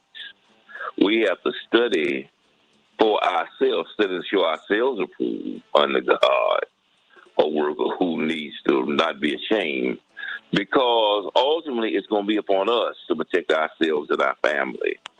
The great part of having these doctors on the show every week, Dr. D, is that they give us enough information that we can make rational, logical decisions in our own behalf and not have to necessarily go for the okie doke that at one point everybody's going to get this, therefore be prepared. The rules change every week.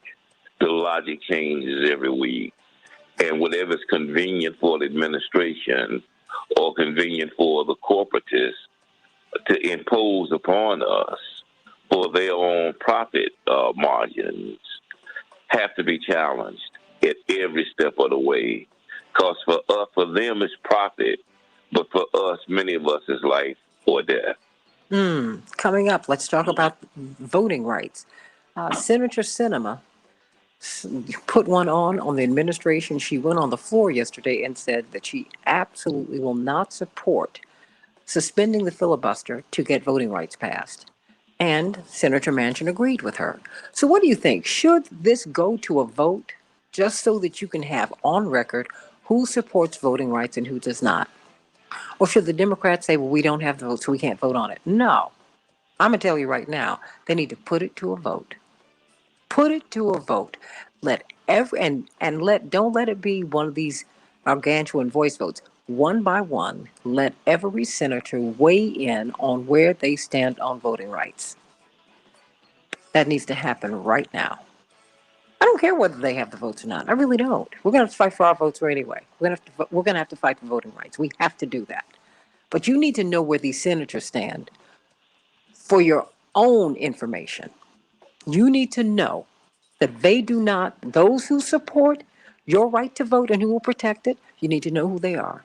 And those who do not support your right to vote, like Mitch Romney, like Kirsten Sinema, like Joe Manchin, those who do not do that, you need to know that too. You need to know that first. Back with more of the Santita Jackson Show. Call me at 773-763-9278, 773-763-9278. Pam, I'm going to come right to you, whatever you want to talk about. I know you want to talk. You got a lot on your mind today. Want to hear your thoughts on the Santita Jackson Show. Back in just a few minutes.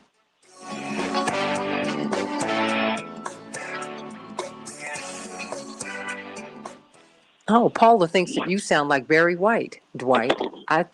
Girl, don't turn him into a nut. Huh. Here he goes. He sounds like Barry White. You know, Sandy, during the slavery, and the reason they had those tightly packed ships is because they built in an attrition rate. They assumed that a third of the cargo of people that they brought over here was not going to make it. And so they overpacked the ships, assuming that by the time they got here, a third of the people would be dead. They just needed enough of that 2/3 left to be able to get the work done. And that's really how this virus is kind of working out. They really kind of built us in a certain level of attrition in the actuarials, is that as long as there's, no matter how many of us suffer and die, as long as there's enough of us left to get the work done to keep the economy going, they can live with that. It's amazing how history repeats itself. Does anyone else have a comment on that? But it's true. It's true, because I mean, this doesn't seem like this, none of this seems life affirming. And that's what to me is just so, it's awful. It's just abhorrent. But I think we can fight it if we recognize it. You just got to recognize it. You've got to recognize it. You got to know all of these factors that are driving these legal decisions. Business is driving these legal decisions. This is a corporatocracy, everybody. It's a corporatocracy. Okay, Paula wants to know, can you sing like Barry White? Dwight? Okay. Okay, I tried calling Mrs. Wells twice, and it went to voicemail, so I'll keep trying. Okay, thank you so much. Just thought this is what Paula wants to know. She loves you, getting you in her ear. Oh my goodness. Practice what you preach. That's what we started singing that to Daddy one day. Oh my goodness. We do crazy things at our dining room table. We were talking about Barry White, and he was like, "Oh, wait a minute, you got to practice what you preach." And we started singing that over dinner. My poor father thought we had lost our minds. Huh? You've been telling me this, you've been telling me that. Once I go with you, I'll never go back. Oh, love Barry White. Wow, wow, wow. Well, we've had some great music. We've had some great music. Everybody call me at 773-763-9278. Okay, Mrs. Wells is on the line and ready. Okay, great. Mrs. Wells, you ready? Yes. And please reserve your comment until after you do your celebrations by us, We have please. just under a minute. Thank you. Thank you. Thank you so much, Matt.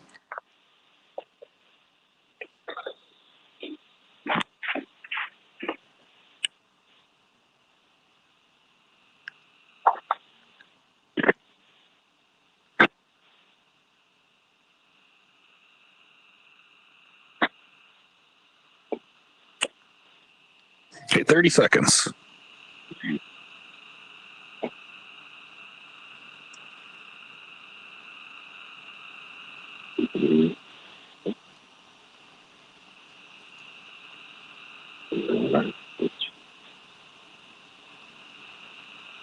Okay, everybody, we're coming up.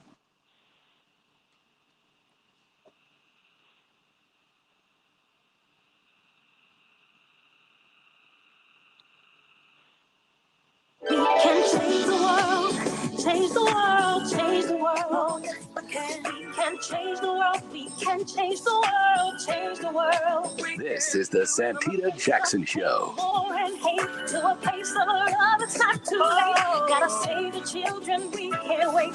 Let's change the world. Hey, everybody, welcome back to the Santita Jackson Show. Hey, Daniel Perez, thank you for signing in and joining Philip and Andre and D-Ray and Robert and Seth and Matt from AM 950 Radio up in Minneapolis, St. Paul, sending you all so much love. It's just such an honor and such a pleasure to be with you every single day that the Lord wakes me up with strength and breath.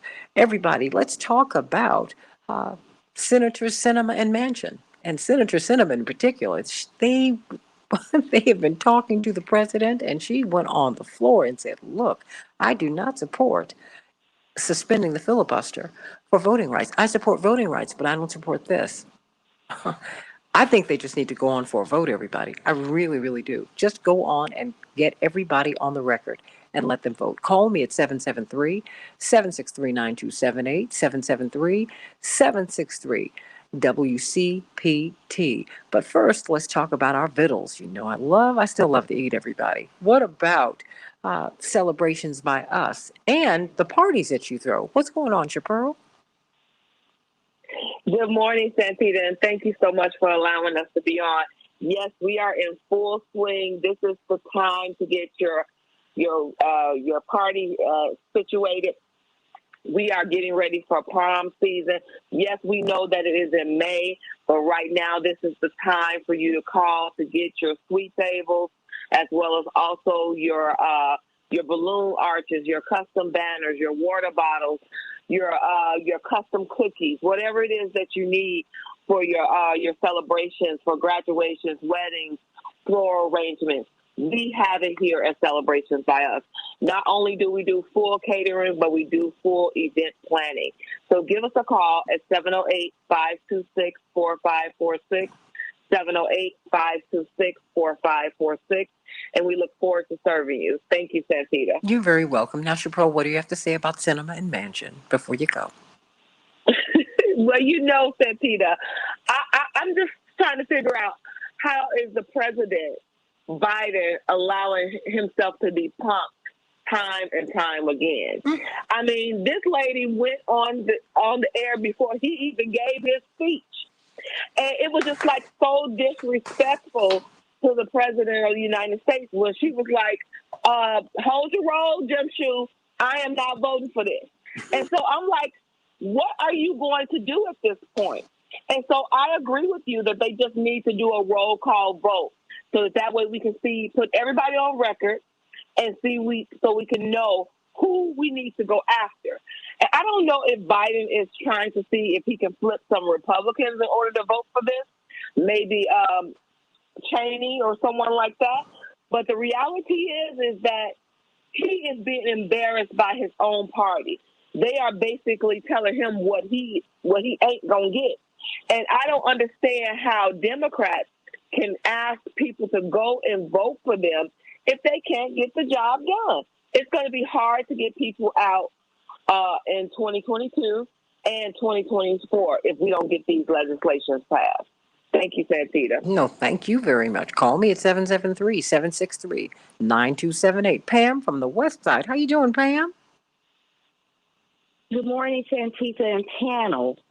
This is just absolutely disgusting. First, I'm just going to say regarding the Supreme Court, it's not only a defeat for Biden, it's a defeat for working class and middle class people who can't afford to work from home or call in or do things remotely and can't afford to go to space when they want to. This is an absolute shame. Now, as for the mandate, I think OSHA and the Biden administration gave an option. You either get the vaccine or you test every day and make sure your test is negative so that your coworkers can feel safe in their environment. But they need to do that with vaccinated people too, Pam, because you can still shed virus. I'm sorry, repeat. They need to do that with vaccinated people too, because vaccinated people walking around shedding virus. I mean, this is off.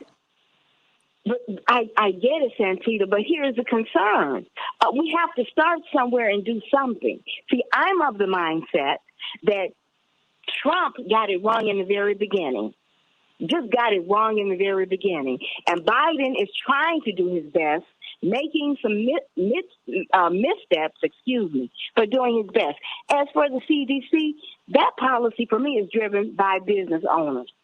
These corporations, these wealthy people, this capitalistic society, they really don't care if you're sick.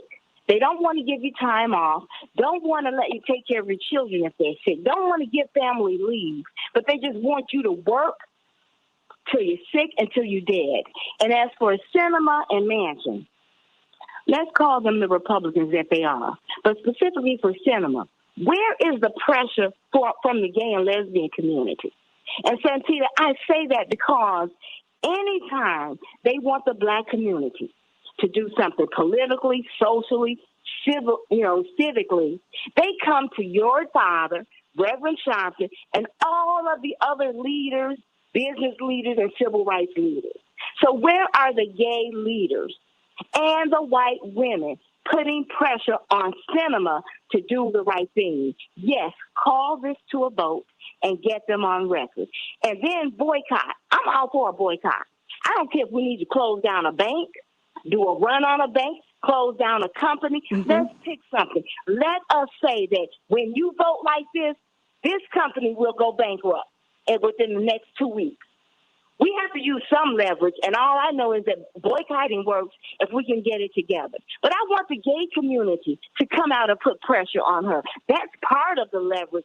And then as for Manchin, I don't know. Because when Biden is having conversations with them, are they expressing the true reasons they're not going to support this legislation? Because if you don't, for me, you are racist. And yeah, I said it, Santita. If you don't support this voting rights, the voting right legislation, you are a racist. But you know and what? I But absolutely mean it, and I will not take it back. you shouldn't. But I mean, I don't think racism. That's a social sickness and condition. I don't care what Quite frankly, I don't care whether you are racist. But no, let me say this. I don't care whether you're racist. No. What I'm saying to you is, what I want is for them to be fair. I want them to be fair. You can be racist. No, that's not true. That's not true. Some of our HBCUs were created by racist white parents of Black children. All I ask, and Strom Thurmond. Children who they wanted to educate. But no, but what I'm saying to you, is this. They wanted to educate their children. Pam, I hear you. But what I'm saying to you is this. Racism is baked in the cake here. I just think that's the wrong metric to use. It's the wrong one. You just want to know. My thing is, I hear you. I don't care. I'm just telling you. I don't care whether you're racist or not, because I assume that just given. Let me say this. That's been one of our problems. I'm not saying, listen to me. Let's not talk over each other. Listen. I'm listening, but I want you to hear me. I hear you. I'm just agreeing with you. I'm gonna let you finish. I always do that. Don't I? Thank you. Absolutely. So hold on. Let me make conversation and dialogue. Let me make this point, because I got to get to some other callers. Okay, I'm just saying to you. I'm just saying to you, racism, it's baked in the cake. I don't know if it's going to be fair, because I think we need to take Biden's words when he said, "Look, even Strom Thurmond," I'm paraphrasing, supported voting rights. He was racist to the core, had a Black child and all of that, paid for her to go to school, all of that. So that is not my metric. I want to know whether you support voting rights. I don't care what's in your heart. I want to know what's in your actions. Period. I'm here to give you a list of how you feel about Black people and whether you think Black people and people of color are superior or inferior, women are inferior or superior. That's your problem. That's your issue. I want to know what your politics are. I want to know what you feel. I don't care. I don't care. What I care about is how my vote is protected. That's it. You can be a racist, and then white folks are going to cry when you call them racist, and don't call me a racist. Please, let somebody miss me on that. You can have that conversation with somebody else. I want to know how you vote, where you are on voting rights. That's all I want to know. I hear you, but that's all I want to know, and the audience heard you. And that's where I am on this. Let me go to Angela from Charlotte, and then I'm going to go to everybody else. Now, Pam, you shouldn't have hung up because I was going to let you finish. Don't get that upset. Let's be respectful of each other. You know I love you, my sister, but let's do this a particular way, the right way. Angela from Charlotte, what's on your mind? Good morning, everybody. Happy Friday. Happy Friday. I just wanted to say that voting is the most sacred honor in this country that we have. We cannot and we will not go back to not having a voice, because our vote and our voice matter. They talk about build back better. We can't build anything without a vote. Nothing will happen if that is stripped from us. It just is so painful just to watch people is act like voting is something that just doesn't matter. Oh, Everything. Miss Angela, I think they depends on know them. that it matters. That's why they're fighting so hard to deny us the vote. Right. You know, Right. it took And I them agree with 95 everything you've been years. saying, Santita Jackson. I'm sorry? I agree with everything you've been saying. I don't care how they feel in their heart or mind about me. I'm a proud black woman. Yeah. I don't care how they feel about me.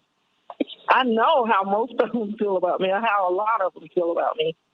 Well, I mean, you know what, Miss Angela? I want my vote. That's it. You know, whether they want to be racist or not. You know, all of this stuff is baked in the cake. Dwight, we've talked about, stay right there, Miss Angela, about it's baked in the cake. Black people are 3/5 human. White folks are 7/5 human. That's baked in the cake. I don't care how you feel. I just want to know how you vote. Chuck Schumer, put it to a vote. Stop playing and stop giving all of your colleagues on both sides of the aisle cover. Because by not putting it to a vote, you're giving them cover. You're not letting Sinema, Manchin, Collins, and everybody else go on record on where they stand on voting rights. Put them on record. One by one. And Cheryl Lee Ralph said something very interesting the other day. She said that we have a Manchurian candidate. Who's she was that? talking about Manchin. Manchurian. Have you ever seen that movie? Girl, of course, honey, both versions. Denzel and Lawrence Harvey. I love them both. And that is the truth. He is not. I don't know whose side he's on. Yeah, it's not. I don't care. I know where his vote I don't is. see how anybody can vote. Republicans don't want to do anything to protect anybody's rights but theirs. Well, how can anybody vote Republican? I don't understand that. They do it all the time. But you know, it's not just a Republican thing, because you got some Democrats who are in that too. Right. So let them all vote.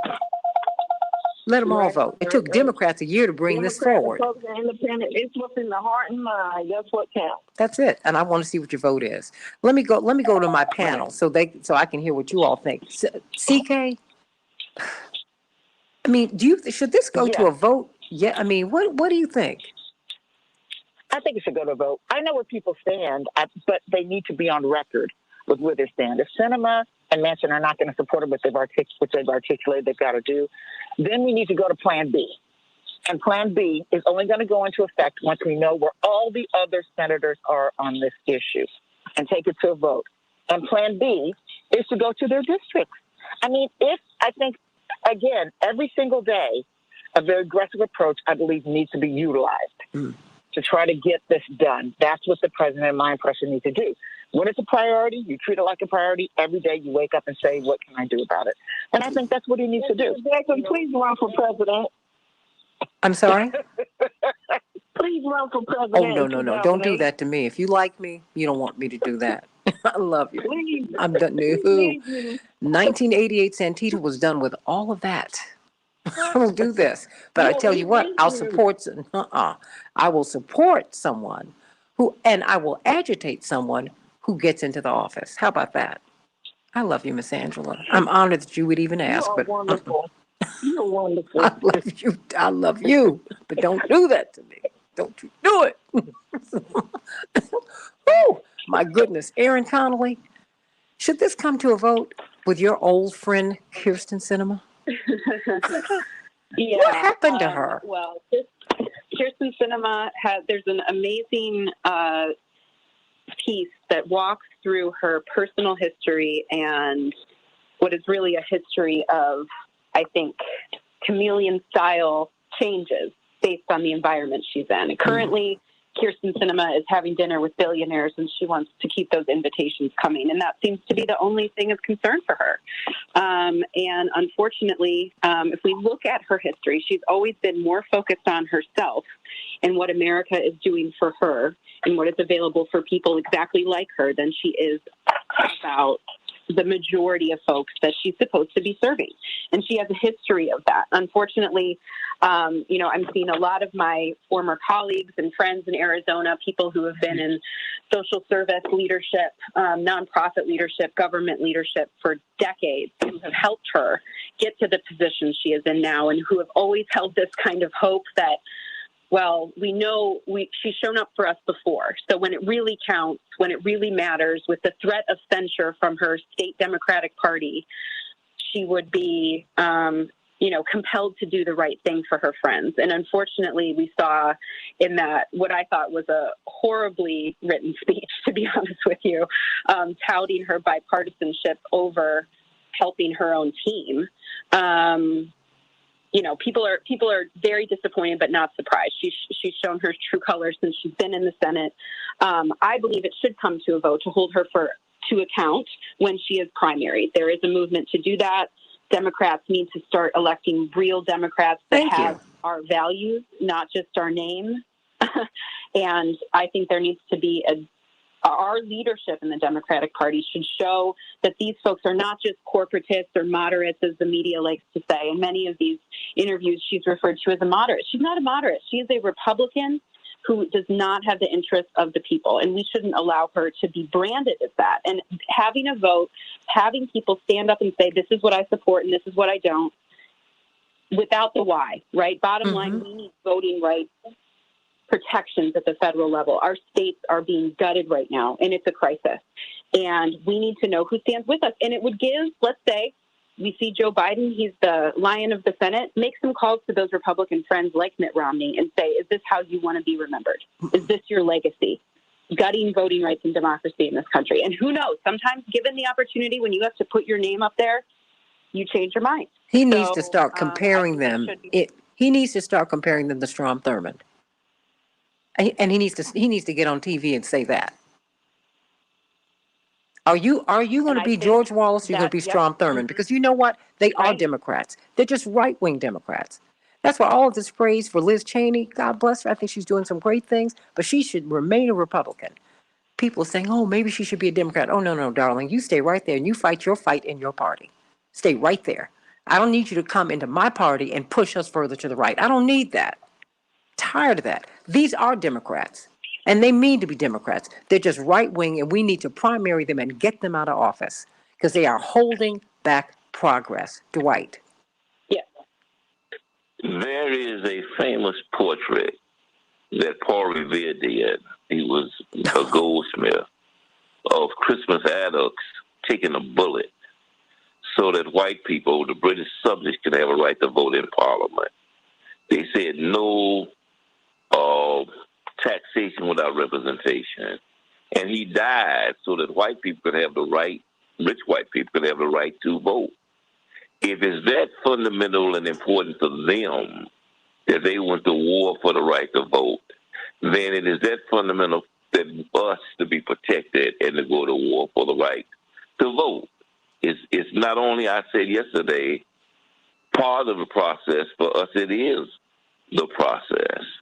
And so in 1867, after the Civil War, when the South revolted and took away the enfranchisement of blacks based on the 13th Amendment, Ulysses S. Grant sent the army in and divided the South into 5 military districts and imposed upon the South the protection and the right for blacks to vote, which is how we got to Reconstruction. In 1957, in Little Rock, when the South began to revolt about Supreme Court decisions on Brown versus Board of Education and tried to prevent blacks from having an education, Eisenhower sent the military in to protect our right to vote. Is that we send our troops all over the world to protect democracy. We send Carter over there to review whether people have the right to vote all over the world. It is fundamental, if we're going to be citizens in this country, for us to have the right to vote. And if we don't, then the president should impose military order to protect our right to vote. He should send troops in to all these states in the South where they're trying to stop us from voting and protect us as we vote. And the other part of that is if they don't, we should stop paying taxes. They're the ones that invented no taxation without representation. If they feel like they don't have to pay taxes, and they have the right to vote, then if it's sacred for them, it's sacred for us. Renee, what's on your mind, sweetie? I have a couple of minutes before we go. Oh, good morning. Good morning. Thanks for taking my call. Good morning. I just want to say that, okay, Sinema says she supports voting rights, while at the same time she supports the filibuster that prevents us from having voting rights, which to me says, okay, she doesn't really support voting rights either. And, you know, what I see that many of the people in government, in leadership positions, including the Supreme Court, what they do support are the oligarchs and keeping these oligarchs, keeping their money flowing in and keeping them in power. When you say that you're going to strike down the law that says these workers, corporations with 100 or more employees have to get tested, and, you know, if they're not vaccinated, that tells me you're trying to protect corporations like Amazon, a company, by the way, which didn't protect its workers during the pandemic, a company which worked hard to keep them from getting the right to unionize. That's who I see this country is trying to protect. And I was just thinking, Santita, President Lincoln signed the executive order, the Emancipation Proclamation, which freed some of the enslaved people in the states that were at war with the Union, right? Can't Joe Biden sign some type of executive order that guarantees that we can vote? It might be overturned by a Republican that gets in, but couldn't he do that for now, and then maybe more people would vote, and then we could actually get people in office that will fight for our rights, and we can get people out of office like Manchin and Sinema and all the corporate Democrats that, you know, are in power. And we should be talking to Chuck Schumer and all the Democrats that help to fund the people who run for the Democratic Party, the senators and the representatives. We need to make sure that they're trying to get people who are more aligned to what we need, instead of getting all these moderate people that, you know, that aren't really trying to push the policies that will actually help the people. Stay right there, because you're making a great point, because Charles Booker, out of Kentucky, came out of nowhere, no name recognition, almost won. Chuck Schumer tapped a corporate Democrat. Nice woman, but she's a corporate Democrat. She lost. The Democratic Party always does that. They try to kill insurgents. That's what they did with Bernie Sanders in 2020. And here we are. We have a mess, but we can work it out. Thank you. We can work it out. Oh, yes, we can. We have to. I want this voting rights. Thank you. Thank you so much, Renee. I want voting rights to come to a vote. Bring it to a vote. Make them do it. Put everybody on the record on where they stand on voting rights. Stop giving them cover. I don't want to hear President Biden or Chuck Schumer or anybody else say, you know what? Well, we didn't have the votes. No, sweetheart. What you need to do is let everybody come up for a vote. Let them sit at those desks and let them cast those votes. Train that camera on them. Make them say it in public. That in 2022, see, I got the right to vote in 1870, but that's black men.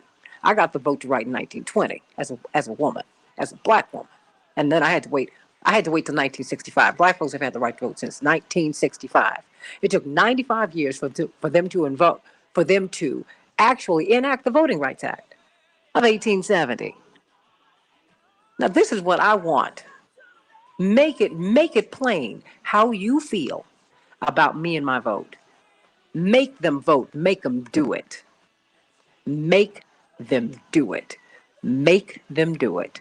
Make them come forward and tell the world how they feel about you and your vote. And it's not just black people, because soon it will be poor white people. You just wait and see. If I'm not safe, nobody's safe. A chain is only as strong as its weakest link, everybody. Think about that. We'll be talking just a little bit more on the Santita Jackson Show YouTube channel. But I'll see you on Keep Up Alive on Sunday at 7 a.m. Central Standard Time. Until then, God bless you and have a great weekend. Love you, love you, love you. Change the world. We can change the world. We can change the world. Change the world. We can do it. Angela, thank you for calling in. And thank everybody for calling in. And Pam, I wish you hadn't been so upset that you'd hung up. Thank you for calling in. And I'd love to engage you. I mean, if we disagree, we disagree. But you got to calm down. You have to listen to each other. Aaron, what are your final thoughts? Or what do you think what did we miss here? Well, I think what we're missing in general is we still have to keep pressure on the same folks over and over. We're kind of letting the Republicans slide on this. Not that Manchin and Sinema should be given a free pass by any means, but we're allowing an entire opposition to be the majority in a minority spot, and it's inexcusable. And we're just giving them power by fighting amongst ourselves like this. At least if our friends aren't going to do the right thing, let's stay on the battlefield in a real way. We're just kind of, it feels like for a lot of people, and I'm getting these calls and texts, and I'm sure you are too, from people who are just kind of despondent about all of the work we've done, and we keep organizing and we keep moving forward, and now we haven't been able to pass these agendas. So it's been a rough week, but I think if we turn the pressure back up and take some action against the people who are really responsible for this, maybe there's hope. But we have to put it to a vote. You're right, Santita. You're absolutely right. I just, you know what, Aaron and Dwight, I just think, I don't know if Deborah's still there, but I just think you need to vote on it. I think that Chuck Schumer should not give these senators cover. By not having a vote, Aaron, Dwight, whoever's left, you give people cover. You just say, well, we couldn't vote on it. No. You need to make Mitt Romney come out here and say it. You need to make him say it. Susan Collins, Lisa Murkowski, you need to say it. I want you to say it. I don't think democracy that you can bequeath to other people the power to make that decision one way or another for you.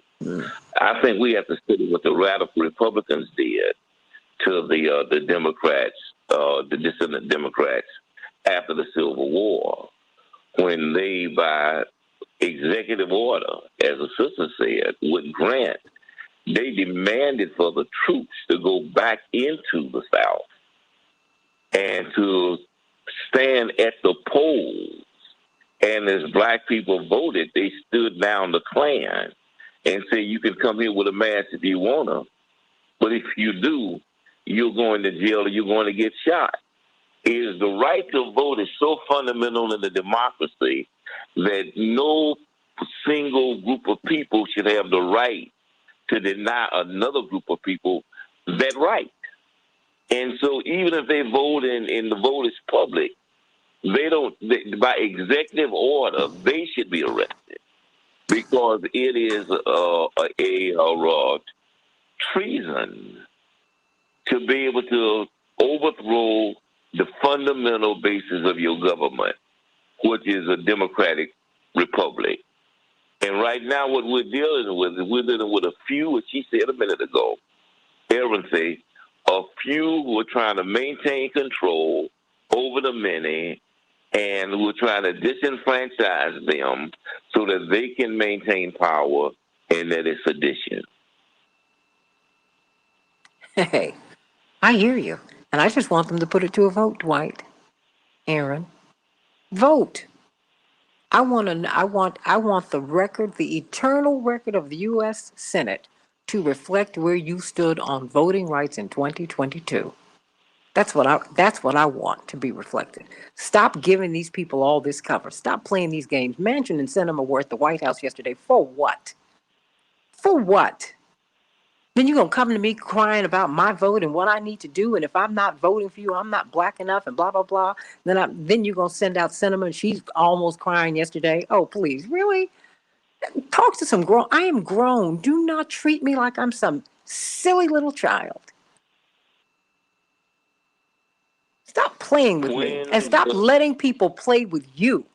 Make them vote, make them come forward and say exactly what they mean and what they believe. That's why I said, with all due respect, Pam, someone in their racism, I don't care. I don't care. I don't care about that. I'm not going to sit around and argue. I have nothing to prove to any human being. God made me. That's all I need. The king in the British Parliament voted no. And when they voted no, the colonists threw the tea in the Boston Harbor and declared war on the empire. Only because they didn't have the right to vote. That's what that war was about. Is we want the right to vote in Parliament.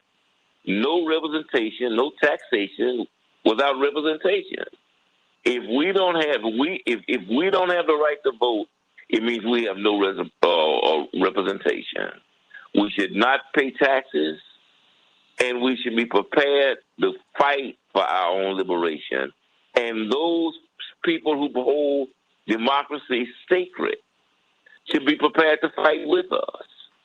That's the glory of the radical Republicans, is they were willing to put that on the line to guarantee that the 13th Amendment would not just be passed, but it would be honored by the South, independent of the South's attitude. So I'm like, I don't care if they're racist, but don't let them be able to impose their racism, impose their will upon us.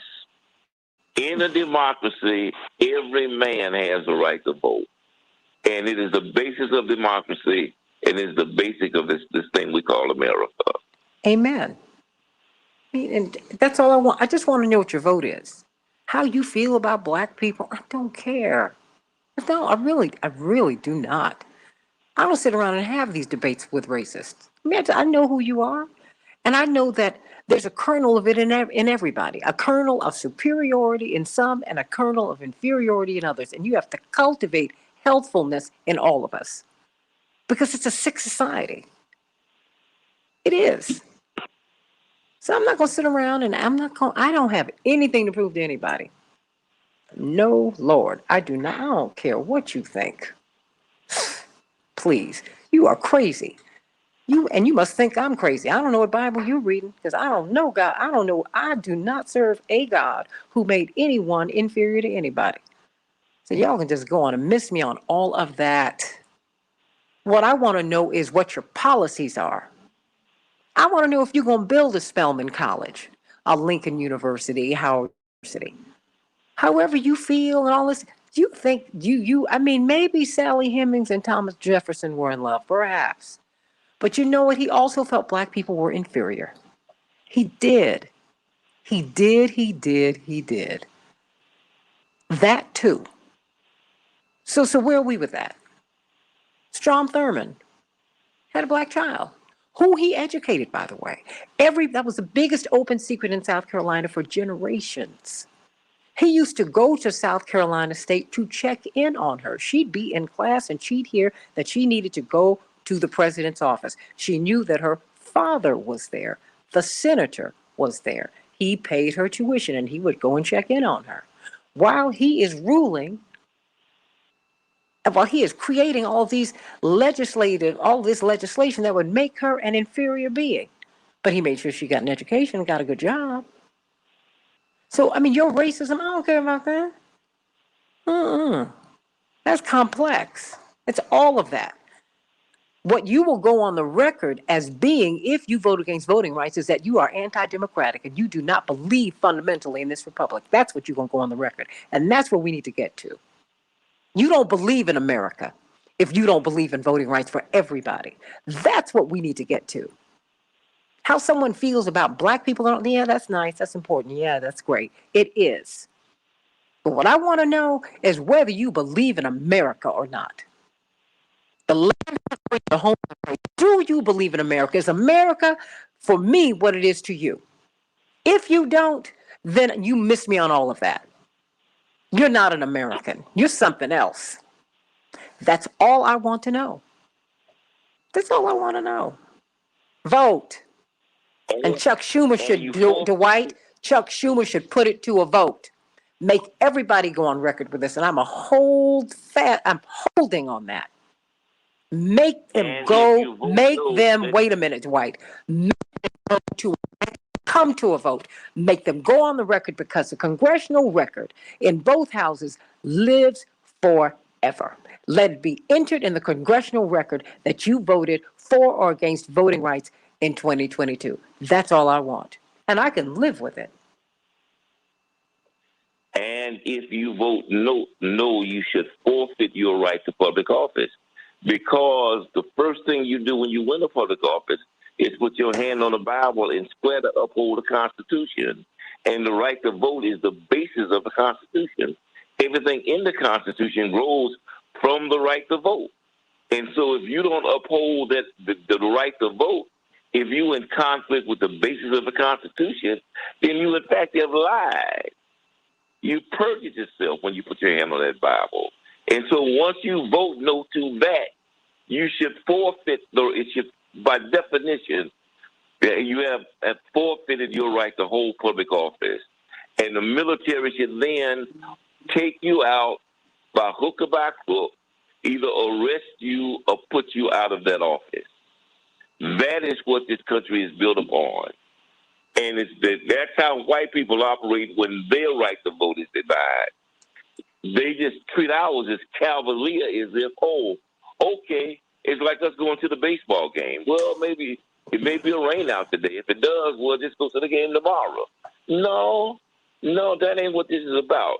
It's much more sacred and much more profound than that. It is the basis of this country. And men have died all over the world trying to preserve the right of democracy. And so let it be for us what it is for them, a sacred right. Give us liberty, give us death. Give them death. No, I'm not saying give them death. Give us liberty or give us death. Dr. King put it all on the line on the vote. All on the line. My I saw him put on a bulletproof vest and a bulletproof coat on the vote. His presidential runs were as much about securing the vote as anything else, because we couldn't get it. You used to have to register 3 times in places in the South in order to register 1 time in your local seat, in the county seat, and then you had to go back and confirm it again in the local seat. We had never seen anything so crazy in 1983. In 1984, oh, no. Barack Obama didn't just walk into that office. No, darling. A lot of blood was shed and a lot of rules were changed. And you need to make sure that people are living up to the promise. And everybody needs to be out here pushing on the vote. Barack Obama needs to calling all senators, come out here, and he needs to call Chuck Schumer and say, hey, put it to a vote. Make them go on the record. He needs to do that. The head of the Democratic National Committee needs to do that. Give us all their opinions about everything. They need to come out here and make sure that everybody gets out here and say, you know what? Chuck Schumer, put it to a vote. See, that's what they're afraid of too, Dwight and Aaron. You know, they don't want this thing to come to a vote. Oh, no. They don't want this to be public. They just want to continue to play the voting game, counting the votes, play that game with us publicly. And then you play that game publicly, and then, we're like, oh, okay, the votes are not there, so why bring it to a vote? You bring it to a vote to put people on the record. That's what you do. That's what you do. Make them do it.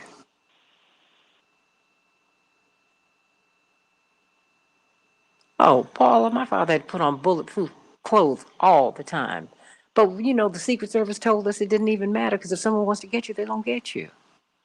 So I had to deal with that too, because they couldn't put on a bulletproof helmet, and he wouldn't have done that anyway. But sometimes things got so bad, he had to put on the vest and the coat. That was never a good feeling watching that happen. It was horrible. But he was willing to do it. And if you vote no, you then forfeit your right to public office. Or you know what? I'll forfeit it for you. You need to start primarying people and getting them out of office. And don't let them do what Joe Lieberman did. You lose and then you come back under another party. No. You get people out of office. You know, you can forfeit. I hear you, Dwight, but you know what? I'll forfeit it for you. I'm not going to vote for you. And I'm going to do what the Arbery's did down in Brunswick, Georgia. They found someone to run against Jackie Johnson who tried to cover up the murder of their son. That's what you do. This system works when you work it. Have a monarchy, everybody. You can have a queen. You can have that. You can have a king. You can have a royal family who you pay. Okay? And you see what's happening with them. You can do that. But if you want a constitutional republic that has some aspects of democracy, if you want to move toward a real democracy, a representative democracy, which would really be a coalition government. It wouldn't be a winner-take-all system like the silliness that we have right now, which does not work. If you want that, you got to get involved. You must vote. Starting with this vote on voting rights. I don't want to have another discussion. No more negotiations with Sinema and Manchin. They've already told you where they are. Now you need to let everybody else, let them go on the record with that. See, otherwise it's hypothetical, Dwight and Aaron. It's just hypothetical what they're doing with Kirsten Sinema and Manchin. Well, you know, they didn't support. No. They did not vote because that's what legislators do. Legislators vote. And that's what needs to come out here. Their vote. Their vote. That's what we need to know. How you're going to vote. I don't want to know how you feel, what you're thinking. I want to know how you're going to vote. That's it. That's all we need to know. But you know, Robert, I don't think it's futile. No, it's not futile. It is, this is politics. This is when, I don't want you to feel like you have been de-weaponized. No, because you still have your vote. You just need to make them do it. Make them vote. Make them go on the record with what they believe about voting rights. And be very clear, what hits Black people now is going to hit poor people, white people later on. It's coming. It's coming. So think about that, y'all. Think about it. Dwight, do you have anything else you want to say before we go? Then you need to add to that vote, bringing in Puerto Rico as a state, bringing in D.C. Washington as a state, D.C. as a state, because if you bring them in, then you don't need to deal with the filibuster issue, because now you broaden the margin.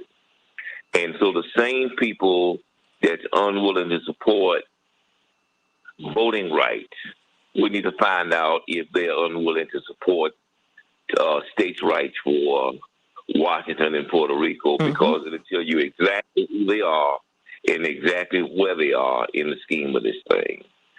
And we'd be surprised, we'd be shocked to find out that some of these people we think that are so liberal and so gracious are operating with the same racist intentions as the people we see on the Republican right.